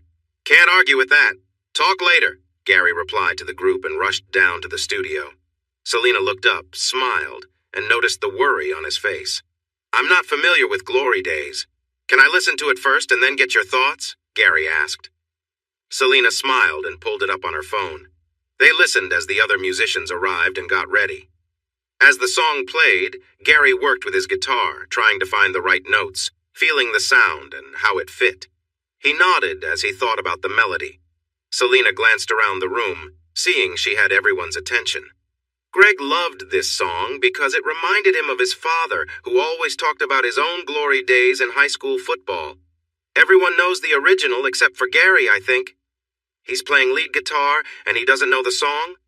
their keyboard player asked, surprised. "Pete, it's okay. He's heard the song and I want to hear his take on it," Selena said to reassure him. Pete still seemed unsure. "I guess we have all night," he replied with a frown. Gary looked at him apologetically, but Pete turned back to Selena. "What do you think of the tone?" Gary asked. "Bright and cheerful in the chorus, but a bit sad toward the end," Selena replied.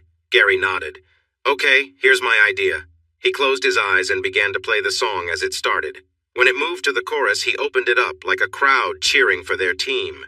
The energy soared, then he brought it back down for the next verse. Suddenly he stopped and looked at Selena. "The second chorus will be big like the first.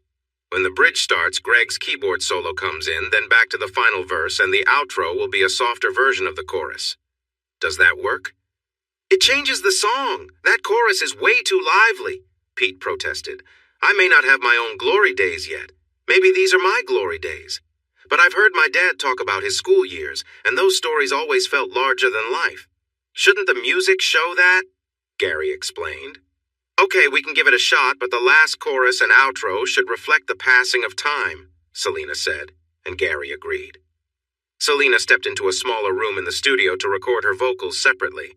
It had a window that looked into the main studio and the control room. "We're going to try it," she said into her mic. Gary took a deep breath as doubt swirled in his mind. The reality of working in a professional recording with skilled musicians sank in. He was also pretty sure that Pete didn't like him or his version of the song. He glanced up at the control room window and saw Emma. She was smiling, showing her complete trust in him. He felt his nervousness fade away, just like it had when he was on stage at Rocky's that night. "I love you," he mouthed. She smiled and said it back to him, making him grin again. He could do this. With Emma's love, he felt capable of anything. The music surrounded him, and he allowed his feelings to flow through it. Acknowledging that he didn't have much of his own past glory to recall, he understood Pete's concerns about the bright tone he had initially given the chorus. When he played it now, he softened it with genuine longing. Selena's voice was strong and full of emotion, giving the song its spirit. Pete's solo in the bridge was inspiring, and Gary couldn't help but smile and nod to himself as he brought that feeling into his final run through the chorus, leaving the outro with a touch of sadness. When the last note faded, Gary opened his eyes and saw smiles on the musicians' faces. The control room mic clicked on. "That was really great for a first try. Selena, come in here and let me know if you think we're ready." She hurried out of her booth to join them in the control room to listen to the playback. Pete walked over with a strange look on his face, but he had a smile, too. "You didn't play it the same way this time." Gary shook his head. "You were right. I was getting too caught up in my annoyance with my father's glory days stories. I made it too bright, so I toned it down. Pete nodded and then looked over at the window to the control room to see the excitement. Wow, I think it worked, he said. The room's mic went on again as they watched Selena dance with joy. The sound engineer leaned closer to the mic. That's a wrap, everyone. First track is a success. Wow, I've never been part of a successful first take. Julie grinned from behind her drums. Pete turned back to Gary, who shook his head and raised his hands with a smile. Don't look at me. That was just good luck. He laughed. The keyboardist just smiled and nodded before heading out. The other artists who weren't part of the second recording session went upstairs as Emma dashed off to gather the missing talent. Selena burst into the studio. That was an amazing take. Do you need help with the next one? Gary nodded. All he could remember about September's Kiss was that it was one of Selena's powerful ballads. She played it for him, but he couldn't see a place for change since everything depended on the vocals. What do you think, Gary? Selena asked. He looked at her and shrugged. I don't see what needs to change here. The instruments are just background to your singing. Yes, but it needs something new, a fresh emotional vibe, like My Soul, Your Sanctuary, she insisted. You want to record it at Rocky's? Gary asked with a smile. She laughed, then suddenly paused. She turned to look through the control room window. Emma? She called as she saw the cheerful redhead coming back. Emma looked over and nodded. Gary needs his acoustic guitar. Wait! Gary waved his hands to stop Emma from leaving in a hurry. Selena glanced back at him. Gary looked a bit nervous. Don't think I can solve this one. When she frowned, ready to argue, he raised a hand. Can you play the song again? She still frowned, but played it again on her phone. They listened for a moment. Then her face lit up and she smiled at Gary. She turned back to Emma. Can you ask Pete to come back to the studio? Emma nodded and hurried away. Gary felt relieved. He thought the piano was a better fit too. Selena smiled at Gary. I thought you weren't interested in playing with me anymore. He laughed and shook his head. I will be busy tomorrow and the next day, and I doubt we will get it right on the first try. The singer nodded. Yeah, that was just a little lucky moment happening, but I'm happy with it. Gary smiled back. I totally agree. Pete came back to the studio looking at Selena with curiosity. Would you like to do an acoustic version of September's Kiss with me, just piano and vocals? She asked. Pete's happy face showed he was excited. Gary smiled too, packed his guitar into its case and waved goodbye to everyone as he left. He bumped into Emma in the hallway and hugged her. That was fun, he said. It was magical, Emma replied with a smile. You're the magic one, my genie, he whispered, making her grin even wider. Gary, where are you? A voice called out. He and Emma looked toward the stairs to see Eric coming down with a serious look. What's up? Gary asked. We need to practice for tomorrow. We have a lot of songs to go through, Eric insisted. Gary looked surprised. I thought we would do that tomorrow. Eric rolled his eyes. He finishes one track in one take, and now he thinks all of them will be that easy. You heard about that? Gary asked, feeling worried. Pete told everyone, let's go. We have to practice, Eric said, suddenly smiling. Emma smiled at Gary's groan, kissed his cheek, then gently pushed him along. Music wouldn't wait, but magic would. Gary spent Sunday and Monday in the studio, playing one song after another. When he wasn't in the studio, he practiced with Eric and Julie. For the first album, the audio engineer used Greg's keyboard tracks from their jam night recording. For the second album, they brought in 3 different keyboard players. While they got 2 more songs done on the first try over the 2 days, most took several tries. On Monday, they were recording the last track and had just finished their 11th attempt. Selena wasn't feeling the excitement. Emma walked into the studio, took Gary's guitar from him, stood him up, and pointed him toward the door. Time for a nap. 30 minutes, she said firmly. Gary had been up late the last 2 nights practicing with Selena, Julie, and Eric. Selena blinked in surprise as Emma directed everyone out of the studio. 35 minutes later, Emma brought Gary back, and they spent a quiet 15 minutes together talking as the other musicians returned one by one. Selena was the last to come in and smiled at Emma. Thank you for that great advice, Selena said. Sleep is important for staying healthy. I could see everyone was tired, Emma replied. After just 2 more tries, Selena finally felt satisfied. She addressed everyone in the studio. "That's a wrap, everyone. Thank you so much for your amazing hard work. This double album is going to be fantastic. Before you leave, please talk to Janice to make sure she has your name down for the songs you worked on. Thanks again." Gary was blowing on his fingers. He had played more this weekend than he had all year. His fingers hurt. Selena walked over and gave him a hug. "Thank you for your great effort today. The songs were much better because of the feelings you helped bring out in me. It was an amazing experience. I'm not sure I'm ready to do it again soon," Gary said. She smiled at him. "Normally we wouldn't rush to finish everything in one weekend, but the stars aligned for us this time. You can't let such a chance pass." She looked at Emma. "Thank you for your help in managing everything today." Emma smiled and nodded. "It was a pleasure." Selena turned to Gary. "My agent is upstairs. You should talk to him about representing you, especially for the Burn recordings. I know Oscar is also waiting for you upstairs. He really wants to get those recordings." "Would your audio team transfer the cassettes to digital?" Gary asked. Selena smiled at him. "Not for free. Their time is pretty costly." Gary sighed and glanced at Emma. "We have something valuable here, but there are costs before we see any money, and we don't have any cash right now. Talk to Kevin, my new manager. He can give you some options." "We need to go home tonight. When does the bus leave?" Emma asked. Selena smiled at them.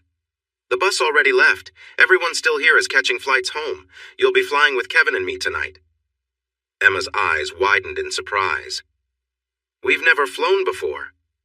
Gary exchanged a nervous look with Emma. "I wasn't expecting to fly either." Noticing their worry, Selena realized her mistake. "Oh, I'm sorry. I thought you would rather take a 1-hour flight back on the jet. I didn't realize you might feel anxious about flying. I do it so often that it's become second nature." Gary nodded. "We are a bit nervous, but a 1-hour flight on a jet is much better than a 5-hour bus ride. We'll manage. Thanks." He smiled at Emma and signaled for Selena to lead them upstairs. "Let's go talk to Kevin." It was very early in the morning when Gary let them into their apartment. They carefully placed their bags and guitars down and tiredly walked into their bedroom. All they could think about was getting some rest. What they had thought would be a calm visit to Martha's Vineyard turned into a much bigger adventure than either of them had expected, and they were both worn out. "Oh, my phone has been off all day," Emma exclaimed as she plugged it in next to the bed. As soon as it connected to the network, it started buzzing. She had messages, a lot of them. "I should check." Gary nodded and got ready for bed. When he came back from the bathroom, he saw Emma staring at him with wide eyes. He looked at her with concern. "What's wrong? What is it?" "I got several messages from Nancy. She got an offer from the main company of the fitness chain. They want me to take Dennis's position running the club, and with a pay increase, it feels like hush money," Emma said anxiously. Gary was taken aback. I don't know what to say. Is this what you wanted?" Emma shook her head. "Maybe. One day. I enjoy what I do now." "Still, I can't help but admire Nancy's skills in getting this deal," Gary said with surprise, and Emma smiled again. "Yes, she's impressive," Emma agreed. Then she looked back at her phone. "I need to talk to Yvonne before I decide anything. This all started with the trouble she had." Gary nodded and walked over to hold Emma close. "That's my Emma. Follow your heart. It will always lead you right." She sighed happily in his embrace, and then kissed him gently. Pulling back with a smile, she said, Minty." "I can't say the same," Gary joked, and she gave him a playful glare, swatting his arm before heading off to brush her teeth. Gary fell onto the bed and relaxed after his long weekend adventure. He remembered how Emma managed to get everyone where they needed to be, and no one complained. That was quite an achievement with all those different personalities involved. Her smiling face filled his thoughts as sleep began to take over. When Emma returned, she smiled at the sight of Gary sleeping peacefully. She turned off the light and snuggled beside him, delighted to hear his happy sigh. This was her happy place. The next morning, Emma stood at the foot of Yvonne's bed after their weekend trip. The woman leaned back on her pillows, watching Emma with a calm look in her eyes, free from any resentment. Emma felt relieved about everything. I know Dennis tried to make a deal, but it didn't work out. He's going to face consequences for the hit and run. Several people in the club are ready to share what they heard him confess over the loudspeaker, Emma said. Yvonne smiled. Yes, thank you for letting me know. Emma smiled back and nodded. The club made an offer to my lawyer. It's very generous. It seems like they are trying to cover things up, Emma said. Yvonne understood. Yes, they reached out to me too. They offered to pay all my medical bills. Would you? Would you consider coming back to the club as its manager? They offered me the position, but I'm not interested in running a business right now. Yvonne looked surprised and then thoughtful before nodding slowly. I might be open to that if you'd stay at the club and help me with my recovery. I've heard you have a lot of energy and can be really motivating. Emma felt a big smile spread across her face. She knew she wasn't to blame for Yvonne's problems, but the fact that Dennis caused them to hurt her friend made her uneasy. Helping Yvonne recover felt like the right way to ease that discomfort. Yvonne would regain her strength and have a fulfilling life. Emma was determined to help. As summer rolled on, good luck shined on Gary and Emma just as brightly as the sun did. Gary's new manager, Kevin, worked out a deal with Benny and Oscar, who bought Gary's full collection of Casey Burnell tapes. The upfront payment was enough to cover Gary's remaining college expenses and allowed him to send a significant amount back to his mother's, surpassing what they had given him for his first year of tuition. That felt amazing. Kevin assured him that his deal included a share of all future releases of the collection. It was just 5%, but it felt like extra money to him. Emma continued to excel at the club, and her classes became very popular. Other trainers tried to follow her example, and the club's atmosphere improved for everyone. Yvonne was managing the club from a distance as she focused on getting better. Emma assisted her daily, keeping her updated on everything that was happening and helping her with the exercises set by her therapist. Yvonne introduced new policies that made the club friendlier, less aggressive sales, better teamwork among trainers, and improved pay, all contributing to a healthier environment. They also partnered with nutrition brands to help clients adopt healthier diets. Emma was thrilled with this progress. In the middle of summer, the heat in New York City was something neither of them had ever felt before. It was hard to stay in their apartment without air conditioning during the hot days, so Gary and Emma found shady spots in nearby parks to relax. Gary often brought his acoustic guitar, and whenever he played, small groups of people would gather to listen. His nerves were getting better, but he knew he would never feel ready to perform for huge crowds. With less pressure to find new bookkeeping clients to support his courses, Gary spent more time hanging out with Emma as his current customers learned to manage on their own. They kept in touch with Selena, who mentioned that she wished she could play music in the park for passers-by like Gary did. Her popularity made that difficult. Gary found it funny when she shared how Greg packed Rockies with their fans after her performance there. The work on the double album was continuing, and Selena updated Gary and Emma on the progress. She said that Emma's photos and videos added a special touch to the project, making fans feel like they were part of the experience with all the talented artists involved. Customers who bought the album digitally on Selena's website got to enjoy all the images and videos from that weekend. Those who bought physical CDs only saw a few photos included in the booklet. There was also a special quick response code in the booklet that led to the website for more images and videos, though it didn't allow them to stream the music. Selena expressed her gratitude to Emma for capturing some truly special moments of teamwork. When fall came, Gary returned to college for his second year. Brock was no longer in the accounting program, but he dropped by sometimes to chat and joke with Gary. His new boyfriend occasionally joined them and thought Gary was fun. Lee came back and immediately dared Gary to try to beat her grades in their second year, since they were studying subjects she felt very confident about. Jasmine suggested that Lee could get some funny rewards from Gary if she succeeded. The lively and playful girl was back to give Gary a hard time again. A new student joined their study group because the others had left after struggling in their first year. Yuri Lebedev was a recent immigrant with good marks, but he still found the language challenging. Gary really enjoyed his Russian accent. The second-year course was a bit tougher, but Gary was doing great, much to Lee's annoyance. Today, they had a quiz in their last class, so the study group stayed in the cafeteria to go over the material. However, one member was late and didn't show up until an hour later. Gary felt a gentle hug from behind. "You can't just take my notes, Jasmine. You need to figure out the equations by yourself or you won't learn them," he said lightly. Pouting, Jasmine sat down on the bench next to him and rested her head on his shoulder. Yuri, sitting across from them, looked surprised at Jasmine's closeness. It seemed he hadn't spent much time with girls. Gary smiled down at Jasmine's bright eyes. "Why are you looking at my boyfriend?" said a voice behind them. Jasmine sat up and turned to see Emma smiling. "It's no use. Gary is hard to sway and is disappointingly loyal to you," she said jokingly. "Of course I am. I've loved Emma for a long time, even when I didn't realize it," he replied sincerely. Emma leaned in for a kiss, and Jasmine rolled her eyes at their sweet moment. She stood up, waved her hands in a playful manner, and walked away. The couple didn't notice her thoughtful look as she left. After finishing their kiss, Emma smiled at Gary. "Ready to go?" Gary blinked at her, unsure. Emma sighed dramatically at his forgetfulness, then he grinned. "I was just joking. I'm ready." He packed up his books, put on his jacket, said his goodbyes, and they left together. They quickly stopped at home to drop off his books and change into nicer clothes. They were going out for a fun night. They made their way to Uptown Manhattan and a fancy nightclub to meet Selena for the release party of the new tribute album. Many of the artists from the album were there, along with some important people in the music industry and select press members. When they arrived, Selena welcomed them with enthusiasm and confidence. "It's not too late for you to join the tour," she said quietly to Gary and Emma while holding them close.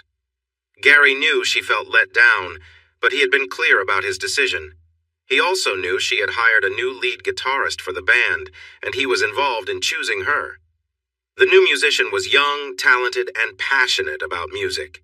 "Michaela is really good. You'll have a great time on the tour," Gary encouraged. Selena looked at him for a moment and then nodded.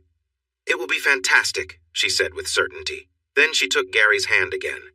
"When I return, I want to start making a new album based on the new song we created for the tribute album. Will you work on that with me?" Emma's smile showed Gary she was in, so he smiled back. "Of course.